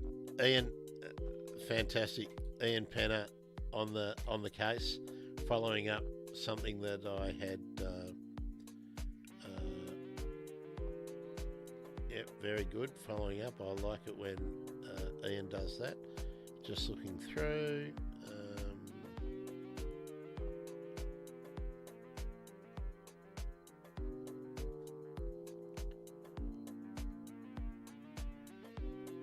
Okay, I've bookmarked that so we can get onto that later.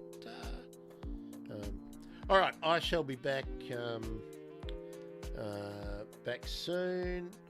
If there's anything you want to mention or anything you would like me to also have a look at, pop it in the comments, and after I've found a coffee, it'll get on to actually. Let me see if I can find some of it already.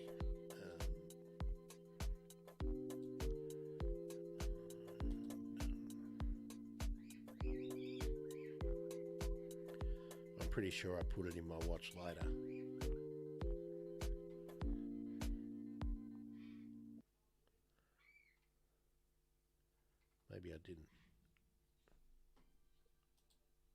sure I put that on loop. Did I put that on loop? No. Let's put that on loop and do it again. Put the daydreaming on. There we are.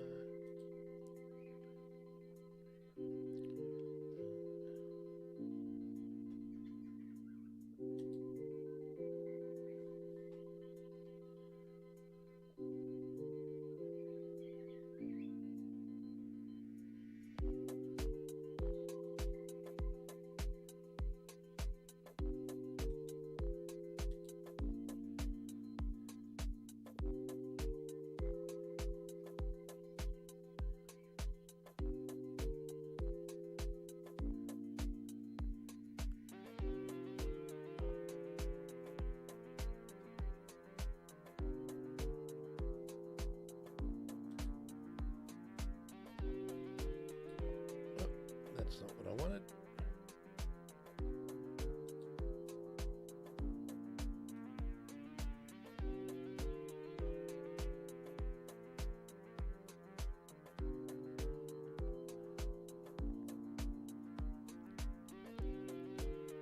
Okay, I've found the two clips that I was looking for, so I'll just go and make a coffee and be right back with you.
Thanks for sticking around, everyone. I'm back.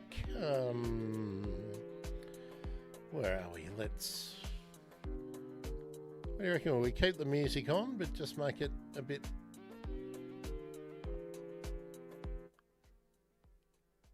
Just pop it down around there.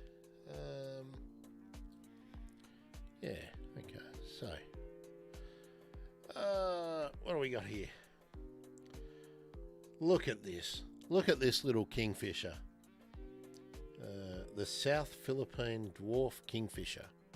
First described 100 years ago and eluded scientists for over 100 years because of its behaviour.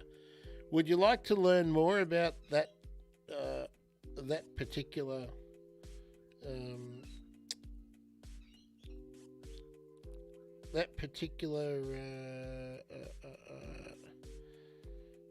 what's going on? That particular bird? I would.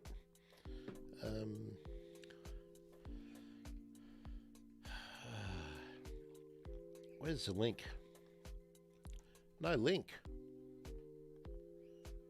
No link. That's a shame. I'll just have to find out more about it on my own. That's why I bookmarked it. The chuffs. The chuffs in Cornwall. That's they're going well. Okay. Now, Naomi, you were saying yes to what? You'll have to... What am I...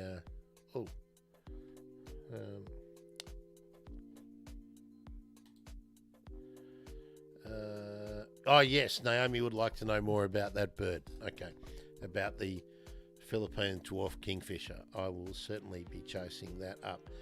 Now, folks, I had asked you to let me know to see if you could discover any other notable individuals or events, things that happened on April 23. Thanks, Naomi. Yeah, I realised that too late. April 23. Do let me know if you can. Now, well, first I'm going to... First thing we're going to do is have a look at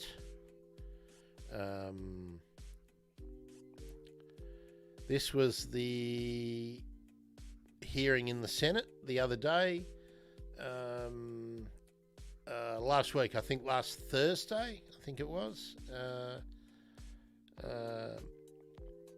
and Climate and Energy Director of the Australia Institute, Polly Hemming, and Director Richard Dennis, one of the country's best economists, I think, talking to the Senate Environment and Communications Committee inquiry into greenwashing and being questioned by Sarah Hanson-Young, Senator Sarah Hanson-Young. Let's just turn the music down even further. I think we'll just mute it for now, and we will check this out. I now welcome representatives from the Australia Institute to the table.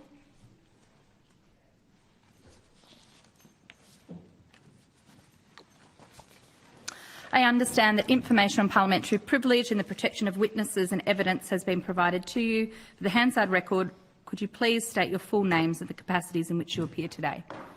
Dr. Richard Dennis, Executive Director of the Australia Institute. Polly Hemming, the Director of the Climate and Energy Program at the Australia Institute. Thank you. Written opening statements have been provided to us and will be published. So we'll go straight to questions. I'll start with Senator Grogan. I don't have the opening statement. There's nothing. Oh, okay, sorry. My notes are... Okay, sorry. Happy to give you one. Yeah, I wasn't aware of that. I was just... that was in my notes. Okay. So, Mr Dennis, do you have an opening statement? Sure. Okay, go ahead. Markets only operate efficiently and fairly under a narrow range of circumstances, and one of those circumstances is when consumers are well informed. Just as investors can't make good decisions when information in balance sheets is misleading, and just as those with food allergies can't make good decisions if the ingredients on the side of a jar are misleading or in unreadably small font, it's obvious that consumers and investors can't make good decisions if companies are allowed or not prevented from making misleading, nonsensical or factually wrong claims. Obligations to disclose that a brand of food contains nuts is not anti-nut. It is pro-consumer. And requiring firms to take claims about being nut-free seriously isn't anti the nut industry. It is pro-consumer.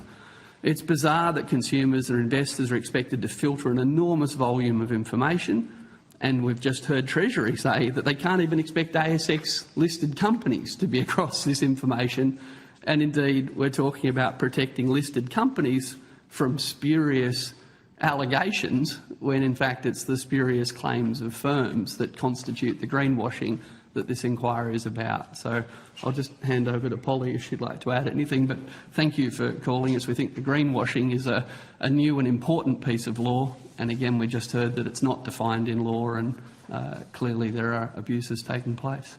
Thank you. Ms Hemmings. I was just going to add a comment acknowledging that greenwashing is a symptom of a number of complex and related and often contradictory policy failures from state and federal governments, and the current context we find ourselves in is very welcome, but in real time the Australian government is still actively incentivising greenwashing in Australia because it is cheaper to greenwash than it is to legitimately decarbonise, but it is businesses and consumers who ultimately wear the cost of that. And to go to what one of the previous witnesses was saying, if it's hard for small businesses to legitimately to prove the claims that they're making, but if we had government policy that made it cheaper to decarbonise, that regulated the larger businesses, that evened the playing field for everyone, then the onus wouldn't be actually on those smaller businesses to prove that what they were saying was true, because we would know we had robust regulations in place that meant that everyone had to be reducing emissions in the same way that the Australian government says is necessary to meet our climate targets for 2030 and 2050. Thank you. Senator Grogan. Thank you for that. Now, we've heard a bit this morning about the kind of actions that have been taken and the sweep that's been done and the various things that ACCC and ASIC are doing, and the moves within government to also bring in more, shine greater light on these issues. And I think we also heard this morning, you would have heard that the ACCC is taking some proceedings against Clorox Australia for alleged greenwashing. Do you see these kind of actions that have been laid out this morning, and obviously given your work you'd be somewhat aware of, do you see these taking steps in the right direction? Oh, look, obviously regulators putting greenwashing up as a priority is an important step. They're sending a signal when they talk about their enforcement priorities, and I think that's a good step. But I just think that as long as the onus of proof is on individuals to get to the bottom of these things, as long as Polly said, companies operating in a complex environment where they might... Sorry, I just stopped that there for a minute. You notice how many of the media are there covering this? Admittedly, we don't know whether there's people tuning in because you can watch this on the parliamentary website while it's happening, but it doesn't look like there's many of the mainstream journos who are the least bit interested in this. So that's a bit depressing, but anyway, I just thought I'd get my 2 cents worth in there. Well, actually, why not tell me? Are you concerned about greenwashing in the corporate sector, especially as it relates to climate change, greenhouse gas reduction claims. Be doing the right thing, but someone else can make exactly the same claim by doing nothing. In such a complex policy environment, I think there's a lot more work that needs to be done. And if I go back 20 years, we were having similar conversations around superannuation. We were having similar conversations around investment. That, you know, and if I go back 100 years, listed companies didn't publish balance sheets once upon a time. Like, we had to force, I don't know that many investors realise this, we had to force companies to publish balance sheets because people were buying shares. That's a really important thing to remember. Truth in financial statements had to be legislated, and not only legislated, but it had to be policed. We had to have, you know, the ASICs, or the corporations office, or whatever it was called before it all went national, before it went to ASIC. People had to be forced to be good corporate citizens. Food producers have to be forced to sell healthier food. Food producers have to be forced to tell you what is in their product. They had to be forced in Australia not only to list the list of ingredients, but to then list the ingredient with the most stuff in it. Like, the first one had the most stuff, the first one listed. The percentages of certain dietary ingredients or compounds had to be forced, listing that on a label, had to be forced upon them. And even when we force them, depending on the government we get, I mean, for instance, I had some tofu yesterday, and the 5-star rating on it said it was 5 stars for healthiness. What the fuck does that mean? 5 stars for healthiness. Anyway, sorry for interrupting you, Richard. Is in companies based on profit and loss statements with no clear statement of assets and liabilities. So, you know, yes, there are steps being made in the right direction, but we live in what the UN Secretary General says is a critical decade. We don't have a lot of time. This is climate change in particular is a unique policy problem. We have to solve it with a deadline. So to allow people to spend another 3 years saying we're net zero, we're carbon neutral, when they're not, we don't have a lot of time to solve that. Yeah. And do you think that the climate-related financial disclosures will help? I think they will help. In the same way that releasing balance sheets may have helped some time ago? No, indeed. I think they will help. But unless the information contained within them is verifiable, unless the information contained within them is widely understood by the people using the information, not by the people who presented the information, then these things can actually do harm. Publishing a balance sheet is one thing. Publishing an accurate balance sheet is what we really want. So we have accounting standards, very clear accounting standards, to ensure that when listed companies are talking about what the value of their unsold stock is, we have very clear accounting statements and very detailed notes in the back of them so that people can really understand those things. So it's actually a form of greenwash to simply create a reporting regime and not put the effort and not put the power of the state behind people, holding people accountable for telling truth in that accounting scheme. But I mean, as we've already covered, like we've seen, you know, the ACCC and ASIC taking action, and we've seen companies being hauled into the courts over these issues. So surely that's part of the process. Like, set out what the new disclosures are, what the various different policies are, and then start to take action on them. I think we heard Mr. Gress say this morning that they've noticed, like from the sweep they did, an awful lot of companies just immediately go, oh, whoops, okay, let's do that. Now, obviously, that's not ideal. You'd love to think that they would just automatically be deeply honest in the first place.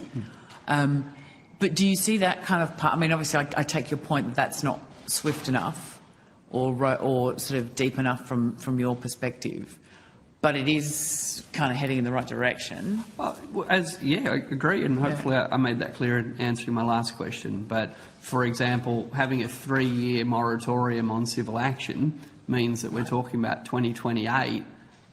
2028, that would be 8 years into what the Secretary-General called the critical decade.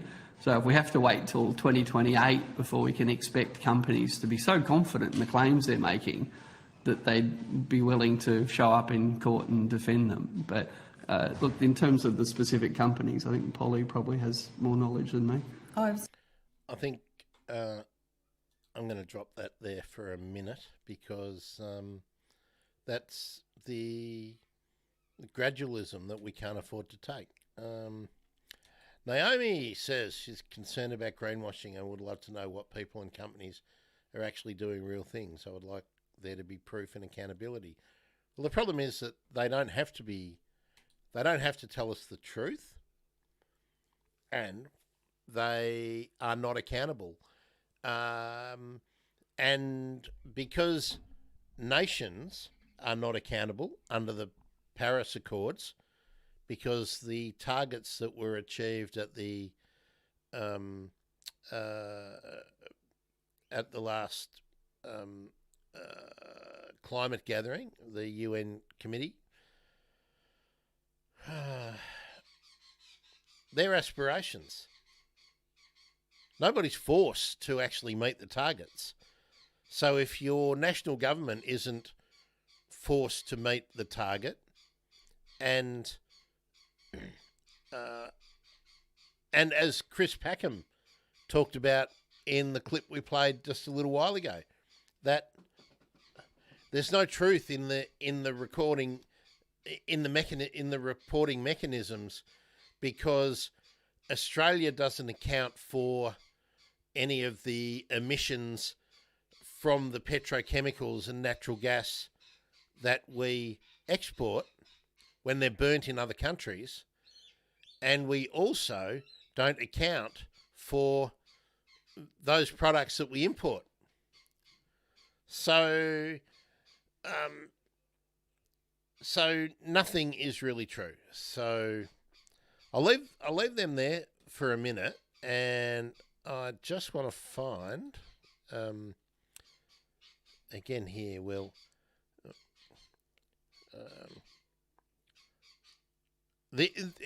this is a long interview. I'll probably play more than I should of this. Hopefully the Majority Report don't mind. I want to get to the introduction here. Here we are. So I'm right at the start. So we'll get the introduction of Ashley Dawson being interviewed by Emma Vigland on the Majority Report. And there were some really, really interesting concepts in this interview. And I'll stop it occasionally to make a comment or maybe address some of your comments. Maybe just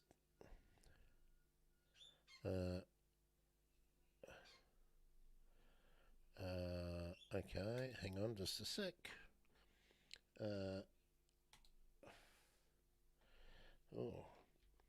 Gee, every time you update nowadays on the okay, that looks better.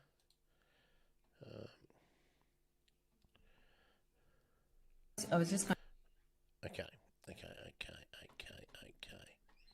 So we'll get to this tab, and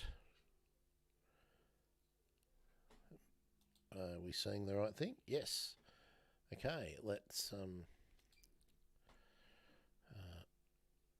CUNY Graduate Center and at the College of Staten Island, author. That's pretty loud, isn't it? Let's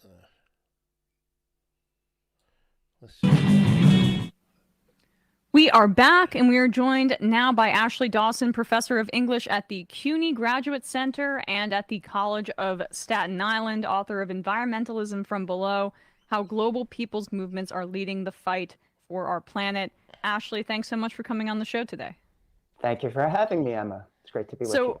Oh, great to be with you as well on Earth Day, right? I mean, That's there right. you go. What better time to have a conversation about the battle to combat climate change and environmentalism more broadly, which I think, to dive into what you discuss in your book, by its nature, it should be communal, right? Because this is our communal planet. And yet, as we know, the global south bears the brunt of climate change's worst effects, and the western, the global north, the countries like the United States are disproportionate, have played a disproportionate role in producing those worst effects.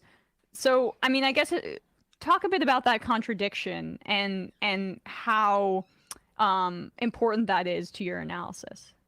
Absolutely. Well, so, the main point that my book is trying to make is that there is a world system that for a long time, 500 years basically, as a result of colonialism and capitalism, has been rampantly unequal.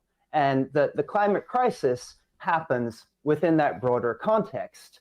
And that means, as you pointed out, that the impact of the climate crisis is worst in the countries that have historically been on the receiving end of the most blatant forms of colonization and capitalist exploitation. That is, countries that are now in the global south, as we would call it. It means that the global north countries have benefited from not only exploiting those countries, stealing their resources, but also from polluting the atmosphere, which is a kind of commons for almost 500 years, pretty much unchecked. And so now, as we begin to think about solutions and we really try and cope with the climate crisis, we need to take that history into consideration, because there's no getting out of the climate crisis without also making sure that solutions can consider the people of the global south and in fact come from the people of the global south. We really need, as activists, to be thinking about what the global south needs to do to transition away from the really deadly circumstances that it's in. And unfortunately, that's not what's happening, right? Even the most kind of radical proposals, like the Green New Deal proposals coming out of the US and the European Union countries, tend to only think about ecological transition on national terms, in relation to rich countries. And that means that some of the proposals, for instance, for energy transition, can unwittingly spark off a whole new form of colonization, through efforts to extract lithium in countries like Bolivia and Argentina. So, while we really do need to be thinking about how to change our circumstances in places like the US, we also need to be listening to what activists in the global south are saying, because unless we think about this on a planetary scale, the entire planet is doomed. I think that you hit on the fact that, colonialism and that analysis has taken a backseat is so central to not just, honestly, our analysis of the climate crisis, but and solutions in that way, but really our entire world at this moment. I think we're moving away from a bit of a Cold War era global analysis that was insufficient at the time, but kind of a heterodox way of thinking, especially in Western countries, to some of the more left-wing forward-thinking members or thought leaders or politicians beginning to transition towards a colonial emphasis, where it's about nations that extracted and nations that were extracted from, and yet still we are decades behind that being general consensus, and that's what would be sufficient, I would say, to meet the moment in the way that you're describing. I'll just stop there for a minute. I'm not sure that our example of the Beetaloo Basin and the pipeline and the gas hub and the extraction licenses for the Beetaloo Basin and also the Pilliga with Santos and what's the other one? I don't think we're anywhere near moving away from the colonial extraction model in the way that Emma is being very positive about. I think the conversation certainly in lefty media and it's growing in strength in the US is there.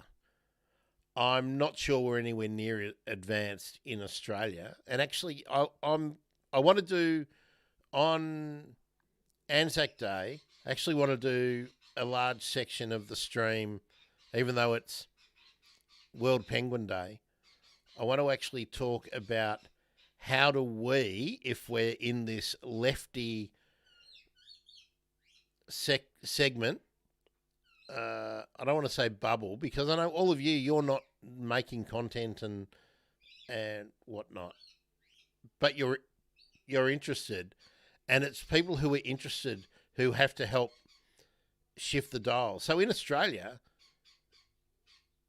there's not many people who are actually talking about the kind of issues I talk about regularly. And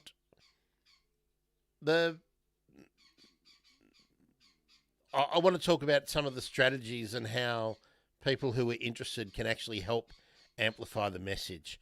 But with that being said, that'll be for, Thursday on World Penguin Day.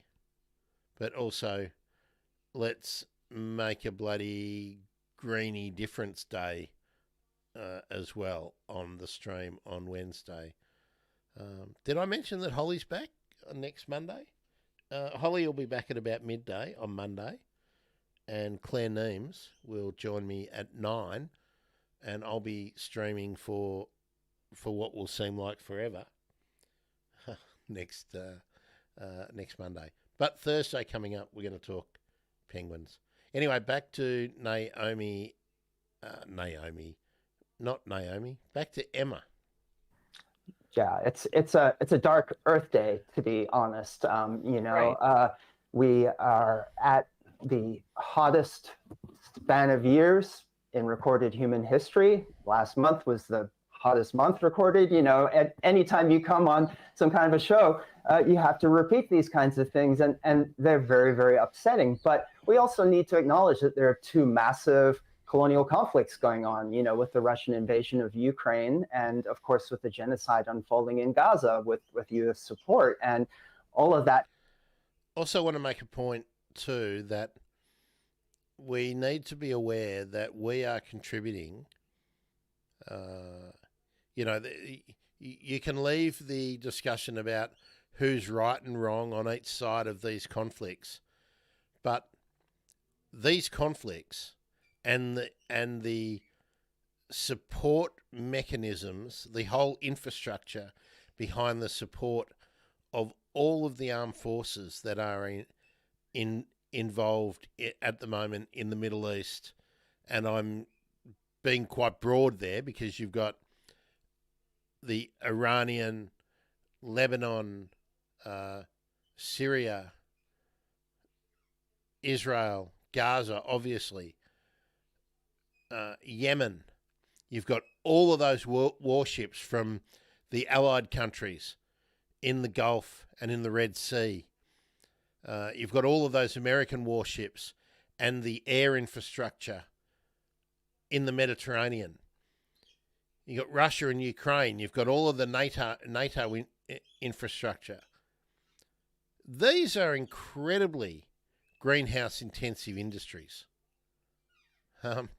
So, while the conflicts are raging, as much as we're talking about fiddling around the edges in a lot of stuff about, make sure you turn the light off when you leave the room. Or, holy hell, Taylor Swift's 12 months of private jet usage. These kind of things really need to be wound down quickly. But anyway, back to Ashley and to Emma. is leading to massive carbon emissions. So we have these increased geopolitical tensions that are so upsetting and causing so much conflagration right now in US society, and that are just symptomatic of a much broader set of inequalities that really need to be rectified. And in my book, I talk about the People's Conference in 2010 in Cochabamba, where we really tried to argue for some alternative path forward. That was going to be my next question, because you speak about that really at the beginning of your book, and how you actually worked with Evo Morales, which was interesting to hear about. Speak a bit about your experience in Bolivia during that time period, and how you kind of witnessed what you describe as environmentalism from below, also your book title. Yeah, so I was fortunate to be part of a delegation of environmental justice activists from the US and from New York specifically, who were invited by Evo Morales and his government in Bolivia in 2010 to go to a World People's Conference that could be a kind of alternative to the failed United Nations climate conferences, which way back then and still today really haven't produced anything tangible, right? Carbon emissions continue to go up. Any kind of binding agreements have been just set aside, and everything is purely voluntary. And so we saw that happening in 2010, and Evo Morales and many others called for a kind of bottom-up grassroots meeting of people to try and fight for alternatives. And the accord which came out of our meetings, which was achieved through really wonderful direct democratic conversations with activists from all over the world, I think still is the kind of horizon for movements fighting for climate change. It calls for climate reparations from rich countries to global south countries that could help them adapt. And also it calls, of course, for the rich countries to massively cut their emissions, which they still to date have not done. And it also includes a whole series of other kinds of proposals, including what I close my book with, and that's the idea of the right to move as a form of climate adaptation. You know, acknowledging that the rich countries of the planet have polluted the atmosphere, are creating a lot of the crises that make it hard for people to stay in place in global south nations. And therefore, we need to figure out how to challenge border imperialism and the increasing militarization of our societies and give people who are displaced harbor. So how do you reckon that will go in the Australian context? And Britain yesterday just passed their laws, which were modelled on the Australian example of getting, you know, I mean, I hate using the terms, but let's use them to show how ridiculous and inappropriate they are. Queue jumpers, illegal migrants, illegal entries. People who apply for refugee status and arrive in our country by means other than by aeroplane because they don't have passports, and we ship them off to New Guinea or Nauru. Britain is now sending them to Rwanda and is increasingly looking for other countries in Africa to do the same thing. Now, with that in mind, how do you think the West, I mean, the border emergency in the US is all they bloody talk about in their media. Australia, Britain, Italy, most of Western Europe now. Where are the climate refugees going to go? Which countries are going to welcome them in?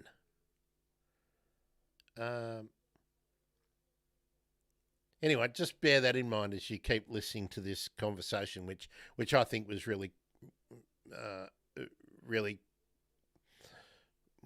smart. But also really depressing. I think Ashley's very, very, very, very, very. Well, I think are they rose-coloured glasses he's wearing? In our relatively rich countries.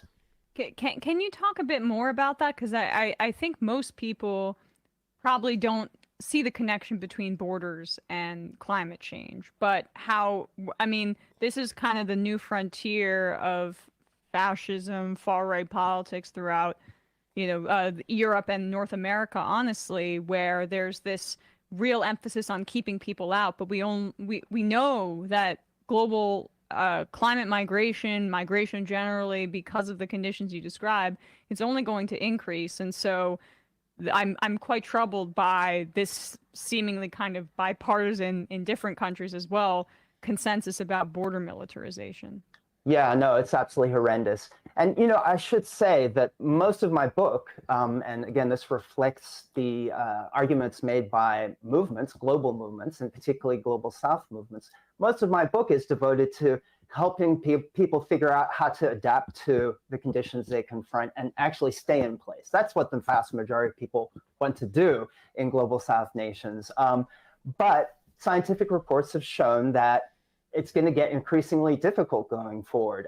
In my final chapter, I talk about one recent study that says that something between a third to half of humanity is going to be living in conditions that make it very, very difficult to continue to grow crops and to continue to survive in those environments.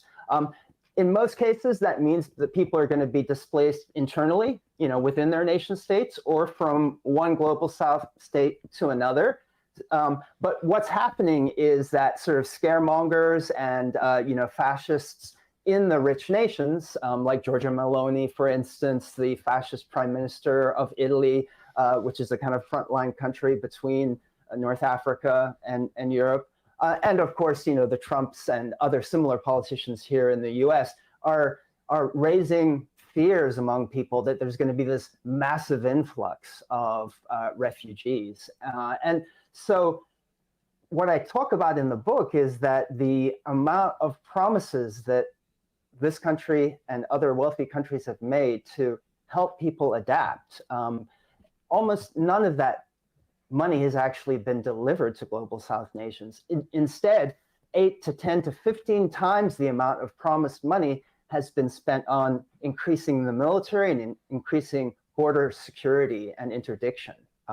So we find, instead of trying to help people cope and develop forms of mutual aid, because as you said at the outset, this really is about kind of communal care and finding ways to survive together.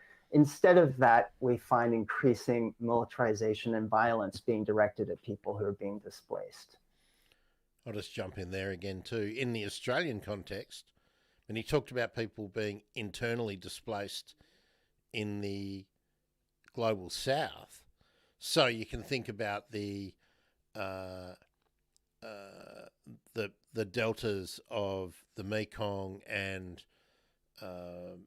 countries like Bangladesh, and there's probably countless others, but those two spring to mind as being really regularly inundated. But what about internal displacement? What about we're seeing people internally displaced in Australia now, but we're not using that terminology. The people who have been hit 3 and 4 times with inundation in New South Wales, Queensland, Victoria, who haven't been able to have their houses repaired, who are no longer able to be insured, people who have been hit with cyclones time and time and time again. Now, just in Australia, they can't find housing. They cannot find housing. That's just the fact of life now here. So, another fire season, another cyclone season, more flooding in the Murray-Darling Basin, in the western suburbs, lowlands of Sydney. all of these people will be, they won't be referred to as displaced people, internally displaced people, but in effect that's what they are. And the future is here. This is why I get so frustrated, because we're not having any of these real conversations about the social costs of climate change, and we're always finding money for the bread and circuses stuff, but we're not really doing what's required for our society and then for our region. And at the same time, we need to be mitigating our climate change. Now, I'm just going to...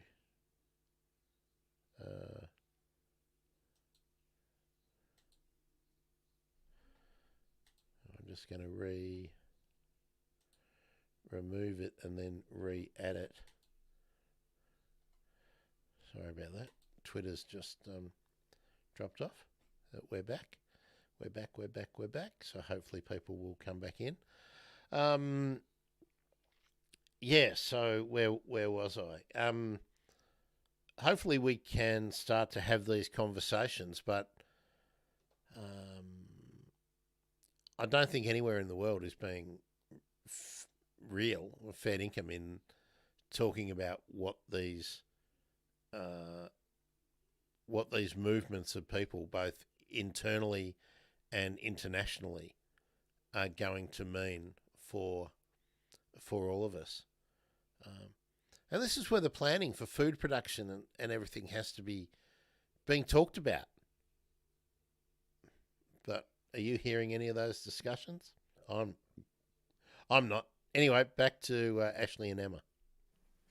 And the extraction that led to, even before the climate crisis, some displacement, because of course, in the United States, we destabilize countries in South America and Latin America for, to maintain our extractive abilities, undercutting leftist governments. We're kind of doing the same thing, well, maybe less overtly so, and we can't, get away with the same kind of coup tactics exactly that perhaps we could in the 20th century. But when it comes to lithium, as you mentioned, that is going to be the new frontier, based on what I guess, I should pose it as a question to you. Is that the new frontier of extraction? And what are your concerns about lithium mining in South America? Yeah, I have concerns about lithium mining in South America, about cobalt in places like Congo. All of the rare earth minerals that are so necessary for renewable energy, as well as for other contemporary forms of technology. I mean, most people by this point know that their cell phones run on cobalt that is, in many cases, mined by... Did you know that? Did you know that your cell phones, and probably your iPad, runs on cobalt? I'm not sure, Ashley, if most people are aware of that. Children under horrible conditions in Congo, right? So, our kind of squeaky clean advanced technology is connected to horrendous exploitation. And so I think we need to be really aware of that, and thinking about what energy transition and, ecological restoration is really going to look like in the global north. Because it's not just happening in the global north, right? There's also a big race to find sites to mine lithium within the United States, right? Always under the kind of argument of energy sovereignty and, having our own domestic sources. But that usually doesn't mean that lithium is going to be mined in Wall Street, right? It's going to be mined, in indigenous reservations in the Southwest and in the places that have historically always been sites of kind of energy sacrifice zones. So we need to very much think about how these patterns of colonialism, whether it's international or domestic, are playing out in relation to the kind of new green economies, even while we fight for energy transition, So what does that mean? It means we need to think about how we can have communal luxury, how we can change our ways of living and make them more energy efficient. and more collective. Yeah. I mean, and that's a whole separate the collectiveness of, you know, still we're focusing on cars, right? Electric vehicles as opposed to public transportation. That's Exactly. the other element that is frustrating. But we could go down a whole other tangent about that. You talked a little bit about earlier how the UN-led climate efforts have been. Oh, let me just stop there for a second too. Did anyone see that France has banned short-haul flights? So flights of around an hour, they're not allowed to, internal flights, not allowed. So, trains and buses. Wouldn't that be good? It's about an hour to Sydney.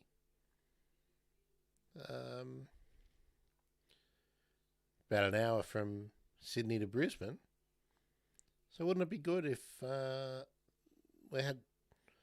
I mean, how many years have we been talking about high-speed rail in this country? And we still don't have it. We still don't even have the feasibility study and the planning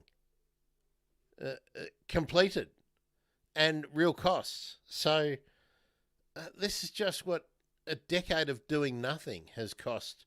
And we're not the only country that has done nothing for so long. But here's where the rubber hits the road. Okay, back to Ashley and Emma. And so insufficient, and this is a bit of an alternative vision. Can you give our audience some examples of how the wealthier nations have influenced some of those UN talks, and how that's altered the outcomes of global climate solidarity on that front?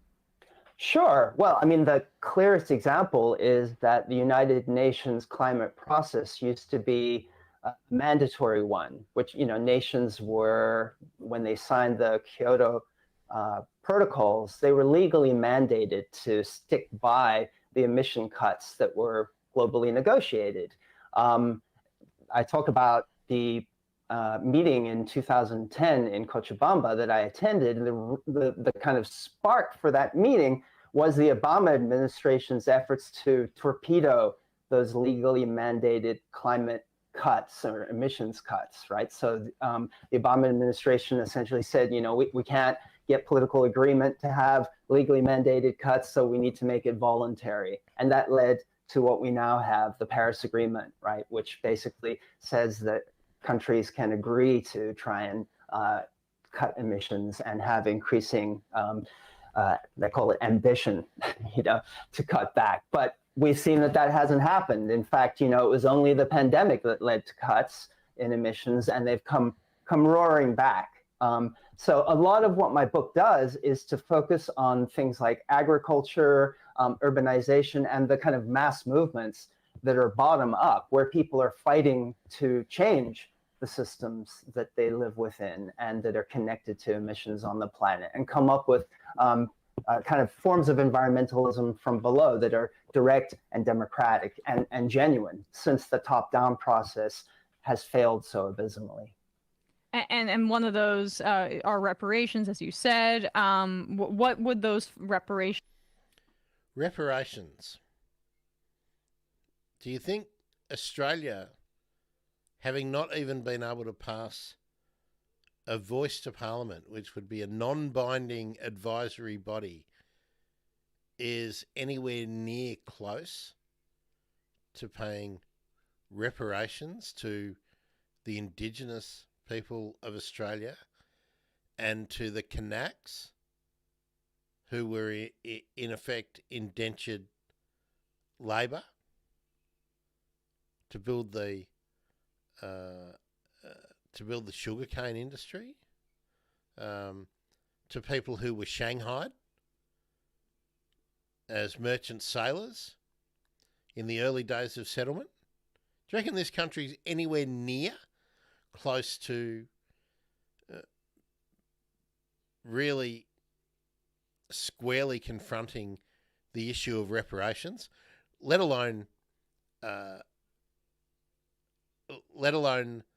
the exploitation that Australia, the Commonwealth, developed countries in Europe, the colonisers around the world should be paying to the communities, to the people, to the biosphere. Do you reckon we're even... Anyway, I'll let you ponder that. Also, Naomi, when you said drop toilets, do you mean where the poop just splashes out on the tracks? Because I'm not too sure that we really want that to be happening.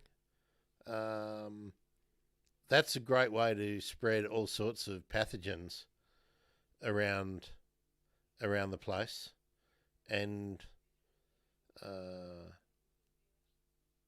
I'd much rather that they were contained in that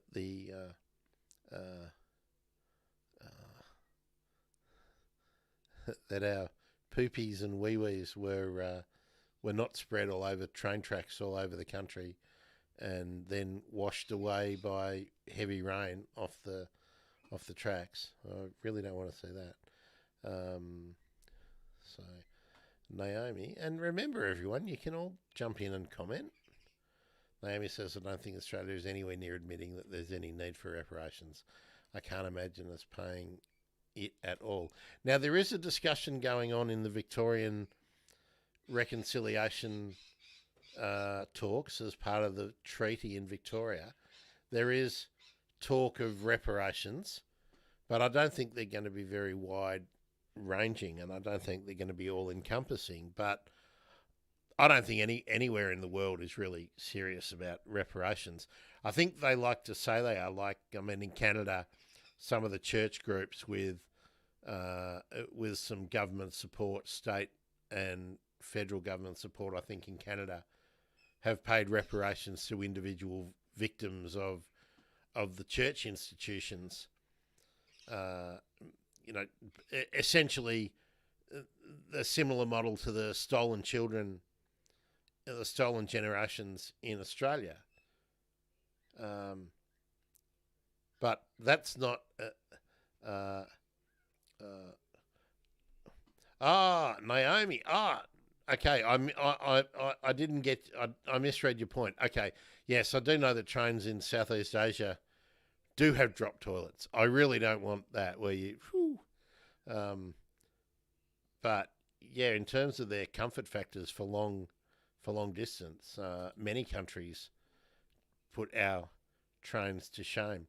I was just going through the exercise yesterday too, that even, I just picked a date in July and said, let's just say I wanted to fly to Sydney or I wanted to go to Sydney on a certain date in July. There is no way I can make train travel cheaper than flying. So, some people with concessions or whatever can make it cheaper, but while that disparity is there, I don't think you're going to get many more people choosing to take the train for trips that they have to take. If you had to be there on a certain day and you have to fit it around work and everything, flying makes more sense. But if we had faster trains, and indeed if we had longer trains, if we had trains with greater capacity, and you could know that you could leave a major city in the morning or in the evening every day to go to another major city, I think people would use it. But they're pretty heavily booked because we don't have the capacity to have larger, longer trains because just hasn't been the investment in it. Anyway, let's get back to the point. Look like for the global south? Well, I think the main way in which reparations should take place. Oh, actually, do pay attention to here. He's going to talk about how the first world, and Australia is included in that, does aid. So listen to this, because when you hear governments announcing an aid package to other countries, just bear in mind that there's usually strings attached. And Ashley points out how the US does it. Place is by helping countries move as quickly as possible away from fossil fuels, right? Because what's happening is that countries are seeing their possibility to have pathways towards economic development foreclosed because they're not supposed to burn more fossil fuels. You know, they're not supposed to use coal, open up coal-fired power plants, you know, the way the US, the European Union countries, and even China did in order to create more energy and build up economic development. And so they're seeing the hypocrisy in that, and they're refusing until they get the kind of aid they need to deploy renewables on a mass scale to go along with that. And so I would say the main way that those kinds of reparations should take place, and what we should really be fighting for, is genuine technology transfer that you know, happens on a kind of mass scale and that is really adequately funded. And it wouldn't take that much money in comparison with the amount of money that's being spent to support fossil fuels, right? We spend something like $7 trillion a year supporting fossil fuels. So that's an American figure, $7 trillion a year supporting fossil fuels in all sorts of subsidies, and I can't remember the Australian number, but the Australian number is pretty huge, and we never talk about it. It's never publicised, but most of the fossil fuel companies pull public money in terms of rebates and special loopholes in the tax code, or like we saw in the Northern Territory, just a direct subsidy to build something, and then they're able to extract value from it, and then not pay income tax down the track. But anyway, that's sort of the Australian model and the Australian amount. Let's have a look.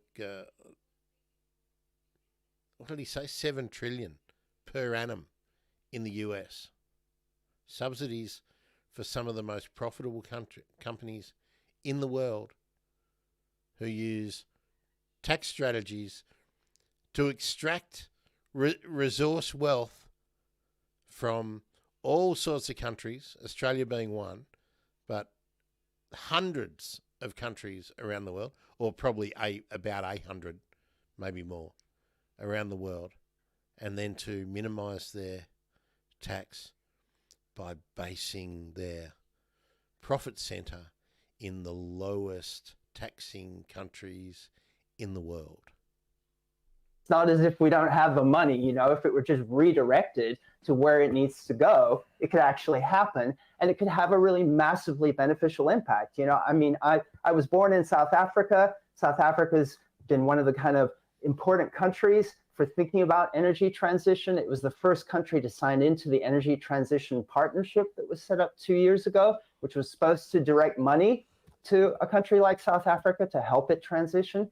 But instead of actually giving grants and support for renewable energy technologies, what South Africa has gotten is more loans, more debt.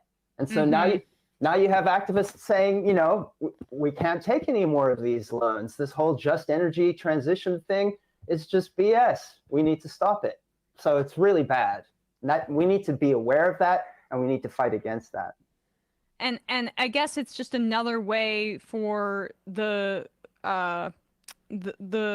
power dynamics to reinforce themselves, as you say, because it's basically these wealthier countries saying, well, what do I get out of it? How can I use the global south once again for extractive purposes, as opposed to just saying, hey, we need to repair, and this is our reparation. Right, exactly. And it's about massive corruption, right? Because, you know, the governments in the global north want to support the big corporations in the global north that are doing energy transition, many of which are fossil fuel companies, right? So like Equinor and Ørsted, they're all former state oil companies, but now they're doing wind turbines and offshore wind farms. And so the governments of the global north want to give loans to global south countries to give, development funding to those big global north countries. But that's not going to give people in the global south jobs. It's not going to give them the ability to develop their own kind of industrial base, and it's getting them in debt. So there's, brewing resistance to that in the global south, as well as to the kind of lithium and cobalt and other rare earth mineral extraction that we talked about earlier. So I think these things need to be seen in relation to one another. Certainly. And I guess finally here, the whole construction of a Green New Deal, right? I mean, it's the prospect of it here in the United States is a good one. I like the framing, of course, of really from what some of our leftier members of Congress, AOC and Bernie Sanders, announced it, I guess, soon after she was elected in 2018. But it does not address what you described, which is the global impact. So how could we globalize the Green New Deal, or maybe even use that framework to take it outside of the boundaries of this country? Well, I think the idea of a Green New Deal sparked a lot of interest in global South countries. South Africa published plans for 1 million climate jobs that were influenced by ideas of the Green New Deal. So I think people in global South countries are willing to buy in and get excited about it. I would say the main thing that needs to happen, though, is that we need to fight the kind of colonial capitalist system that is entrenching forms of debt and dependency today, right?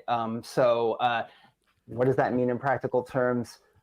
Shouldn't be the World Bank and the International Monetary Foundation that are in charge of climate reparations, are in charge of just energy transition partnerships, because they have a whole history of imposing debt on the global South that prevents them developing and adapting to the climate crisis. So, in terms of fighting existing imperialism, that's what we need to be aware of. And I think we really need to be fighting for energy transition, significant energy transition funding for global South countries that doesn't come with strings attached.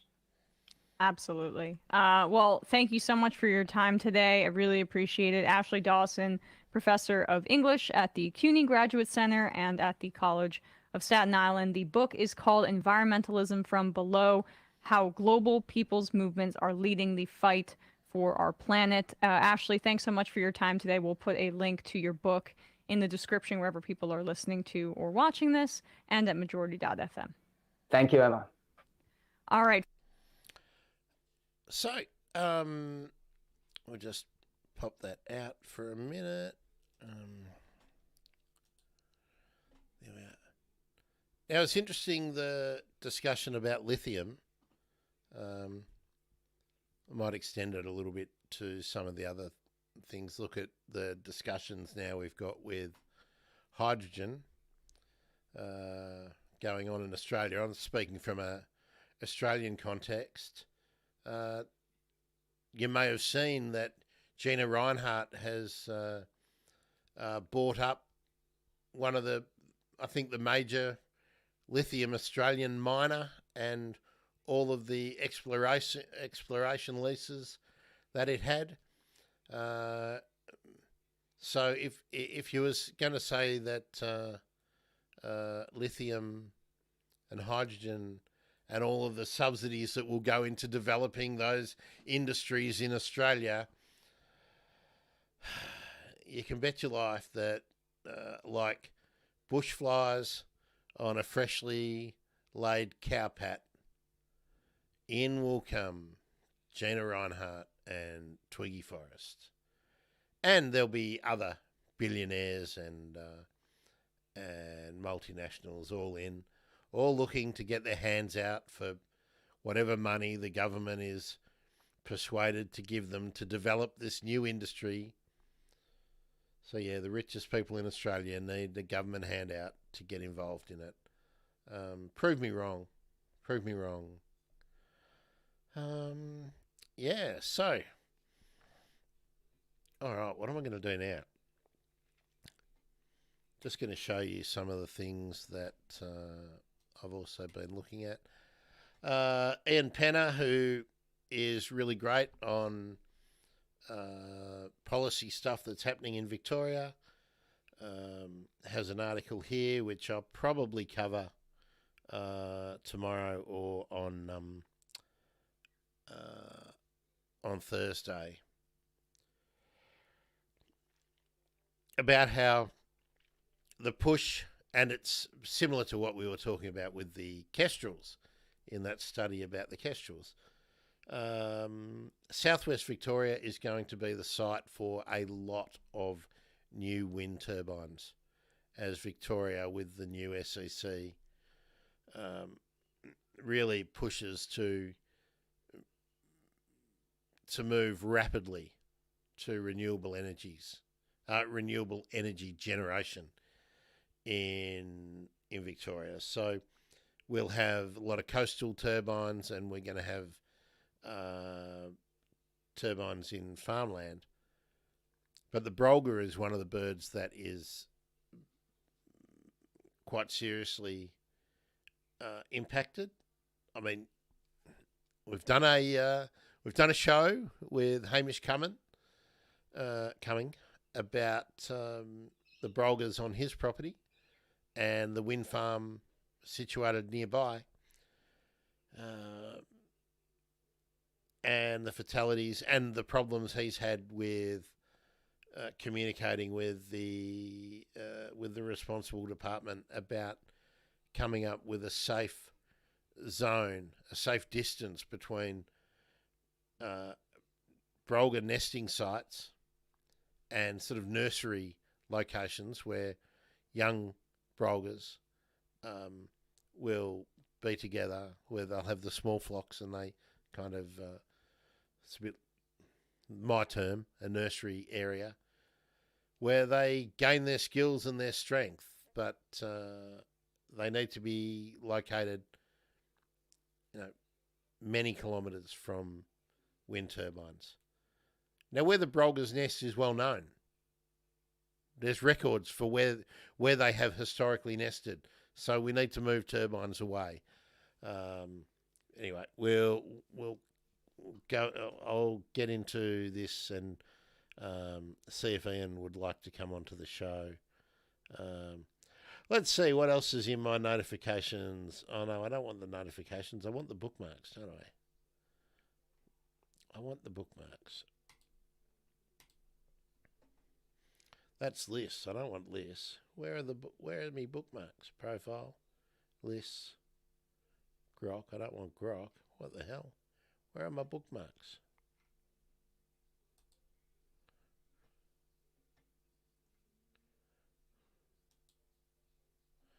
Oh, down here now. Here we are. How far did we get? We've been through so many of those. Let's keep looking. Yes, we've been through that. I've got a lot of requests for interviews to write, didn't we? There's Chris Packham. We've done that. We've done that. George Ola. We've done that. We've got down there. Oh, here we go. This was about where we got to. Eric Vidal, and Eric Vidal is a French scientist, ecologist working mainly on islands and seabirds, letting us know that Mathieu Joncoeur will spend 240 days on a remote, uninhabited atoll in the Tuamotu to conduct an in-depth study of the endangered Tuamotu sandpiper. Now, I've got a funny feeling that this may be in some way related to what Jen Lavers was doing. But have a look at all the equipment he's got to take there. So 240 days, that would be cool. 350 Australia, I would encourage you to have a look at 350 Australia. I've got a bookmark because there's a protest on May 9, which I hope I can go to. Philippines dwarf, we did all that. We got that. There's a beautiful thing. Bird guides. I want to follow up this one too. Researchers have revealed use of symbolic gestures for communication between partners in Japanese tits. So I want to follow that up. There's some amazing progress going to be made in the development of wind and solar in the next couple of years here in Australia. Okay. More Hannah Coburn, PhD student in Essex, studying mallards. So I want to chase that up. I reckon that'd be interesting. There's just so many people that I want to talk about or talk to. Not talk about, talk to. There we are. Look at that. American Bitten.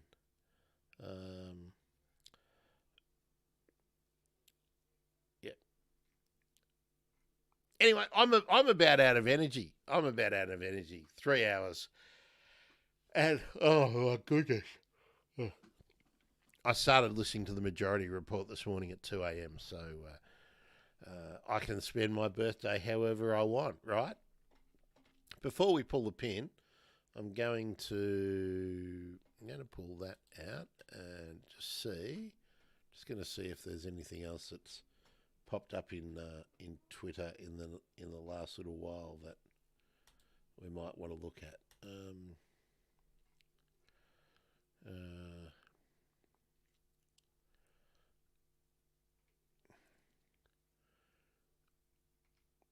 Oh no.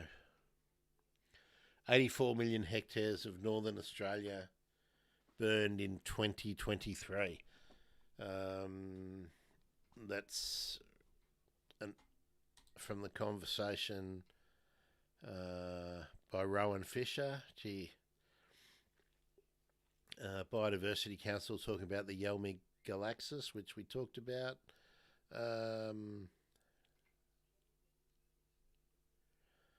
Just having a look to see what else is here.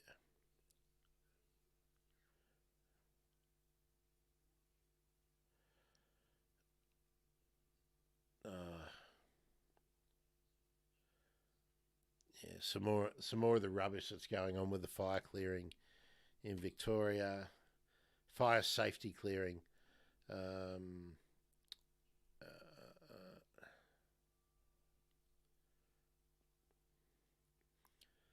This is the kind of I'll pop this up. These are the kind of things I really like seeing on Twitter. So Chicago bird collision monitors, who I mentioned earlier on. Monday night. This was the figures for Monday night. Actually, it will be tonight. This is what they're expecting overnight in Illinois, where, of course, Chicago is as part of the April-May migration. There will be 6.3 million birds flying over Illinois tonight. Pretty amazing, isn't it? Monday night, lights out, cats in, bird tape up. I love that they're collecting this data from satellite data. It's super useful and it's really fun.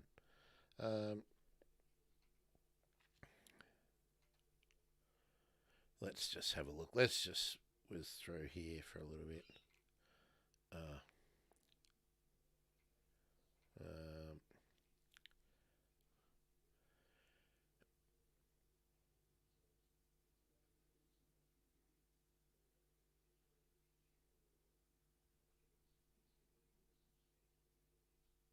I want to read that article. I'm not I'm not really sure whether we were saying that's positive, the burn, or whether it wasn't. Here we go. Berta K. More of the great information available for the migration over the satellite data from the US. How cool is that? You know the scale of the migration. Loz is a bit unhappy. I need to be giving him some attention.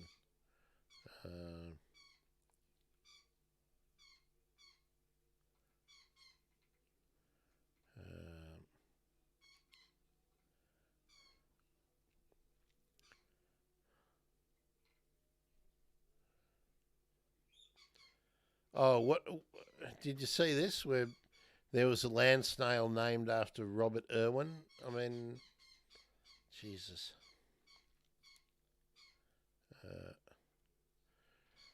Vermont farmers call for action as extreme weather becomes more frequent. It's very frustrating and stressful. You never know if you're going to get a crop to the end and if the crops are going to be sellable when you get there. I mean, climate change. And you lot have probably been voting against climate action for years.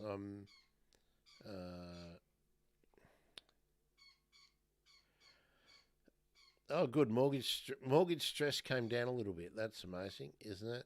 Oh, congratulations. I do want to note this. I did do it on Twitter. But Jacinda Humphrey is now officially Dr. Jacinda Humphrey. So good work, Jacinda. Well done. Look forward to tracking Jacinda's work more as we go over. A reminder that Australian East Coast gas demand is dominated by exports. In the last quarter, 85% of East Coast gas was exported, 11% was for domestic, commercial, industrial and residential use, and 5% was used for gas generators to generate electricity. Okay, that's about it. European magpie, I know I looked at that earlier on. So yeah, that's pretty much everything I wanted to talk about today. As you can tell, I didn't have any amazing plans for my birthday because usually what I do on my birthday, there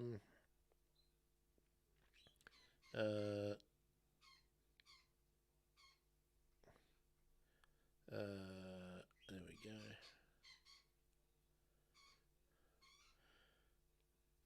Conservationists are concerned regulations designed to protect large trees are being ignored and the habitat of rare animals that could take hundreds of years to renew will be destroyed.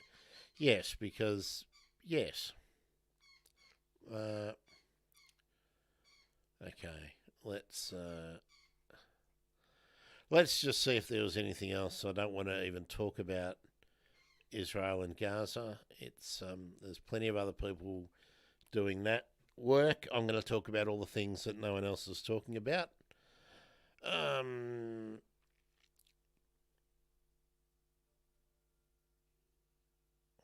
Here's Jana Dielenberg talking about many of those galaxid fish species that we mentioned earlier on.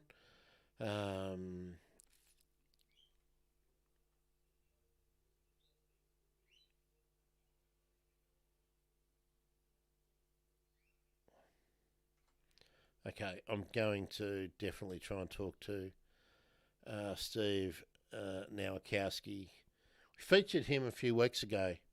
Now the Chilumban wind farm has been withdrawn, the applications for that, but we've just had an ecologist do a report, and if they're all to go ahead, we're looking at 30,000 hectares of remnant forest to be cleared because there are 52 wind farms in Queensland right down the Great Dividing Range. 30,000 hectares. And this is where we need to have a real serious discussion as a community about where do we want the wind farms to be sited and how important are we taking biodiversity, maintenance of biodiversity and habitat. let's just see if there's anything else I wanted to get out. I don't want any dental implants. My good. Puffins. We love puffins, don't we?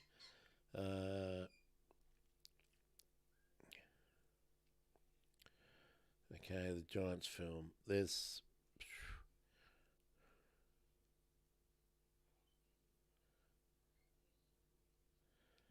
Okay, I mean, that's the innocence of kids, isn't it? Good on you, Jake. Jake loves Toohey Forest and he wants more of Queensland protected because animals are cool. Yeah, good on you. Good on you, Jake.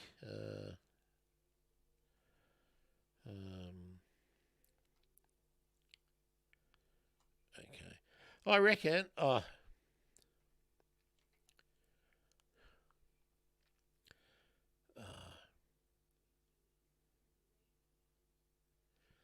we've talked about this.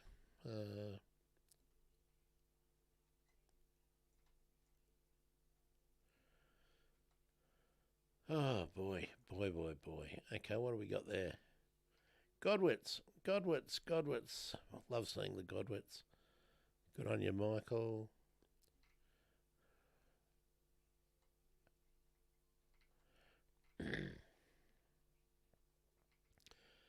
Feral pig population booms in New South Wales, sparking calls for more funding to control pests. Let's do something properly, please.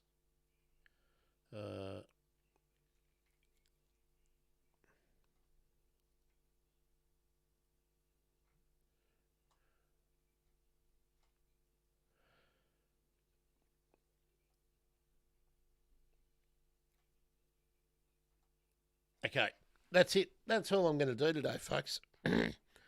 I'll probably pop up tomorrow sometime, maybe around midday, 1 o'clock.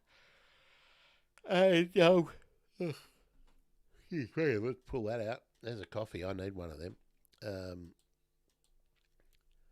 What have we got here?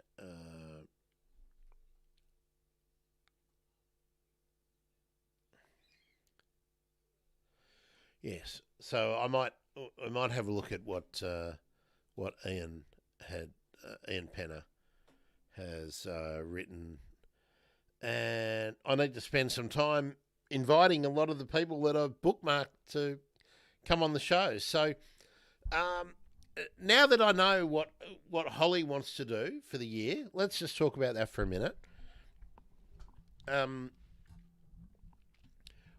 What I'm going to try to do is set times for the streams, and they'll probably be longer, like we've got now today. I mean, we've cracked 3 hours.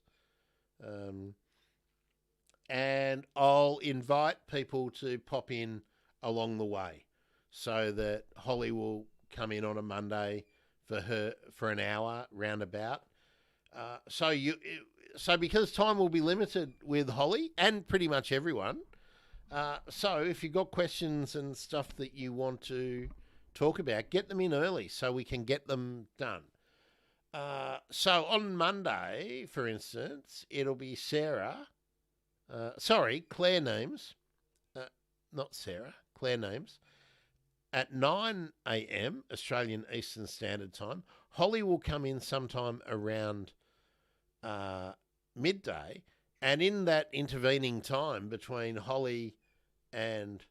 between Claire and Holly, we'll probably do a bit of this and that, and maybe if I've found some interesting interviews or podcasts, we might do some examination of them. And if I've interviewed people and weren't able to do them live, we'll maybe play those interviews along the way. So that's how things are going to go. And as I've been warming you up for ages, I will be concentrating on Facebook and probably always be streaming to Twitch. And look, there's people watching on Twitter. I'm happy about that, but I really want people to be at least commenting or interacting in some way. And we'll talk about that more on Thursday when I talk about how to amplify the messages. If you're here and you're watching, you obviously care about this stuff. It's not enough just to watch and care. We need to amplify the messages so that the normies, the mainstream media, the journalists who write stories in the real mass consumption media are taking notice of some of these things. But I'll talk more about that on Thursday, and hopefully I'll have actually someone, a couple of people who are, big in this field to join in. So, Naomi, thank you. Naomi said, thank you, Grant. Been a very interesting show. I hope they are interesting, even if they're long. I mean, what I'm trying to do is let you know a lot of the stuff that I see, and there's just never enough time to talk about all of them. But for instance, if there were just a few things that you found today that you would like to do, for instance, follow Chris Packham on Twitter, or check him out. Start with Twitter or X, and follow him wherever you would like to. What was it? Chris G. Packham at Chris. Sorry, let's do that properly. Twitter/X. His handle is at Chris G. Packham. He is a great source of information. If you started there and perhaps subscribe to the Majority Report or get the podcast, I mean, they release the podcast 5 days a week. I get up early so that I not only get the free interviews, I get all the fun clips and everything in the second half. And I prefer to be a live watcher than catch it later. And I get all the politics and everything and all that sort of stuff. I like to get pre-recorded and the uploads and all that later on. But I do like those interactive comment kind of shows. I like them live, so that's what I like to do. So, the Majority Report on YouTube. Yeah. There we are. Yeah, I was sure Chris was on Facebook.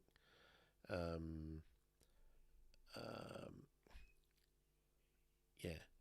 Look, I'm going to be honest with what's going on with X, with Elon Musk and the Australian government and whatnot. I'm well and truly on the side of the Australian government in that little fight, and I would like to be doing much, much more just on YouTube so that I could be free of X and or Twitter and Meta. But I want to be really honest, it took years to build the following that I've got on Twitter, and it is most of the people on Twitter are staying on Twitter. Those people are staying on Twitter because bird Twitter is not completely crap yet. But if I can just shift more and more over to YouTube, I'll be much happier.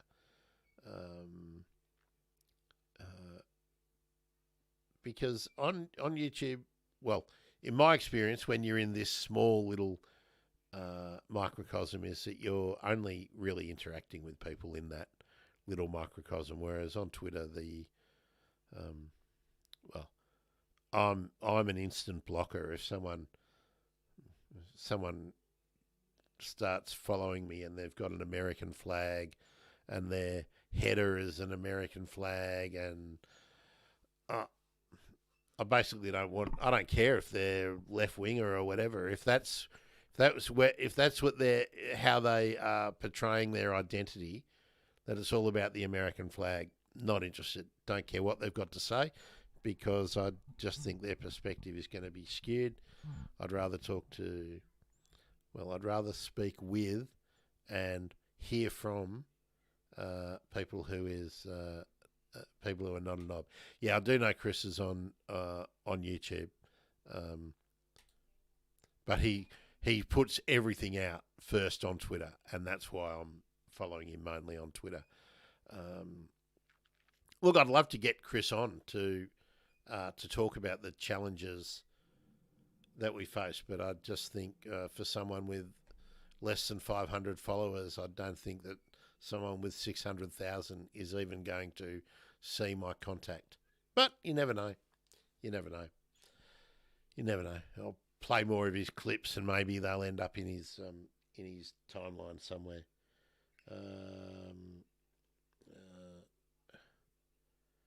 Why?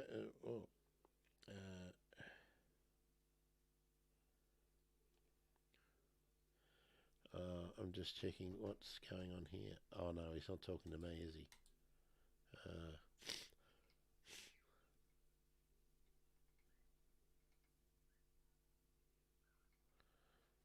Okay, sorry, just checking. Something came up in my notifications, and I thought it might have been an interesting one to share, but no, it's not.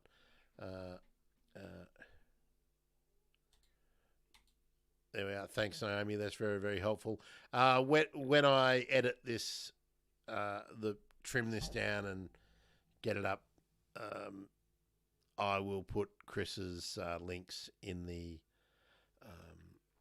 description, and yeah. Yes. Okay. Thanks, everyone. What have we got, man? Facebook, of course, that's Naomi's there. YouTube and X, and look, they're not here anymore, but the Instagrammers who were here earlier on. Yeah. Oh, Naomi, what have we get? It said here. Sorry, I went out. Hope you have a nice rest of the day. Well, the day's nearly done now, isn't it? Am I doing any special things this evening? No, I'm going to entertain Loz for a little while. I am going to relax, cook myself something nice for dinner, and then probably check out emails and all the other socials and reply to the people who, on my personal sort of accounts, that had sent me some birthday greetings and whatnot. So we'll do that. And I also want to, I'm going to spend a bit of time this evening writing emails to people who I want to get on the show. So for me, that's fun. I like reading the papers and reading the summaries and getting an idea of what I would like to ask people. Oh, I'm following up. When is it? About a week away, I've got to say. I think it's is it Thursday going into Friday? Next week? I believe it is. I think it's Friday morning our time. I'll have to check, but follow it up. I don't remember when I spoke with Martin Ty about degrowth. Well, I'm speaking with someone else, not only about degrowth, but about those kind of concepts, and following on a bit from what we had in the. Oh, hello, Nature Trackers. Is that Claire? Hello, Claire. I've been following your notifications when people are taking a grid, a segment to do the Where We're Wedgie in Tassie. Claire, I'm assuming it's Claire, unless someone else is doing the Nature Trackers now. Claire, come on the show in the next little while, and let's talk about Where We're Wedgie and everything else that Nature Trackers is doing. Naomi says, I love the degrowth show. Yeah, Naomi, I want to do many, many more shows along those lines. This is why what I'm going to do is do longer streams and fit more stuff in and more different types of people in, and then chop those things up into the podcast and everything. I've hardly put a podcast out for ages, and I just updated the software that I use to produce it quickly. I still don't have anyone who is either able to or reliable enough to help me produce the podcast. So, I got a bit bored with the podcast. I got to be honest, because it was finding people was very hard, and I was away for all that time, and then I don't think it's any secret that I had that lack of enthusiasm, and that was definitely some depression, which I hadn't had for about 10 years. But it does come and go, and for me, it is a totally demotivating factor. So, yeah, I mean, I'm not apologising because that's just, you got to manage stuff. And, I mean, in earlier parts of my life, trying to push through has been catastrophic. And so I just don't do that anymore. So, there we go. So, those of you who've been with me for a long time sort of know that it ebbs and flows. But when I'm energized, I'm a powerhouse for producing content, and I feel like we're just about back into it. First Seen and Heard, I produced again this morning. Hopefully, I'm going to be doing every morning. That's the plan. I've recharged. We're back to First Seen and Heard tomorrow morning. That'll be on X, and, well, I can guarantee X. We'll see about the other things. Maybe we'll see about all of the things. We'll just see where people pick it up. Where people pick it up and interact with it, I will be putting it out.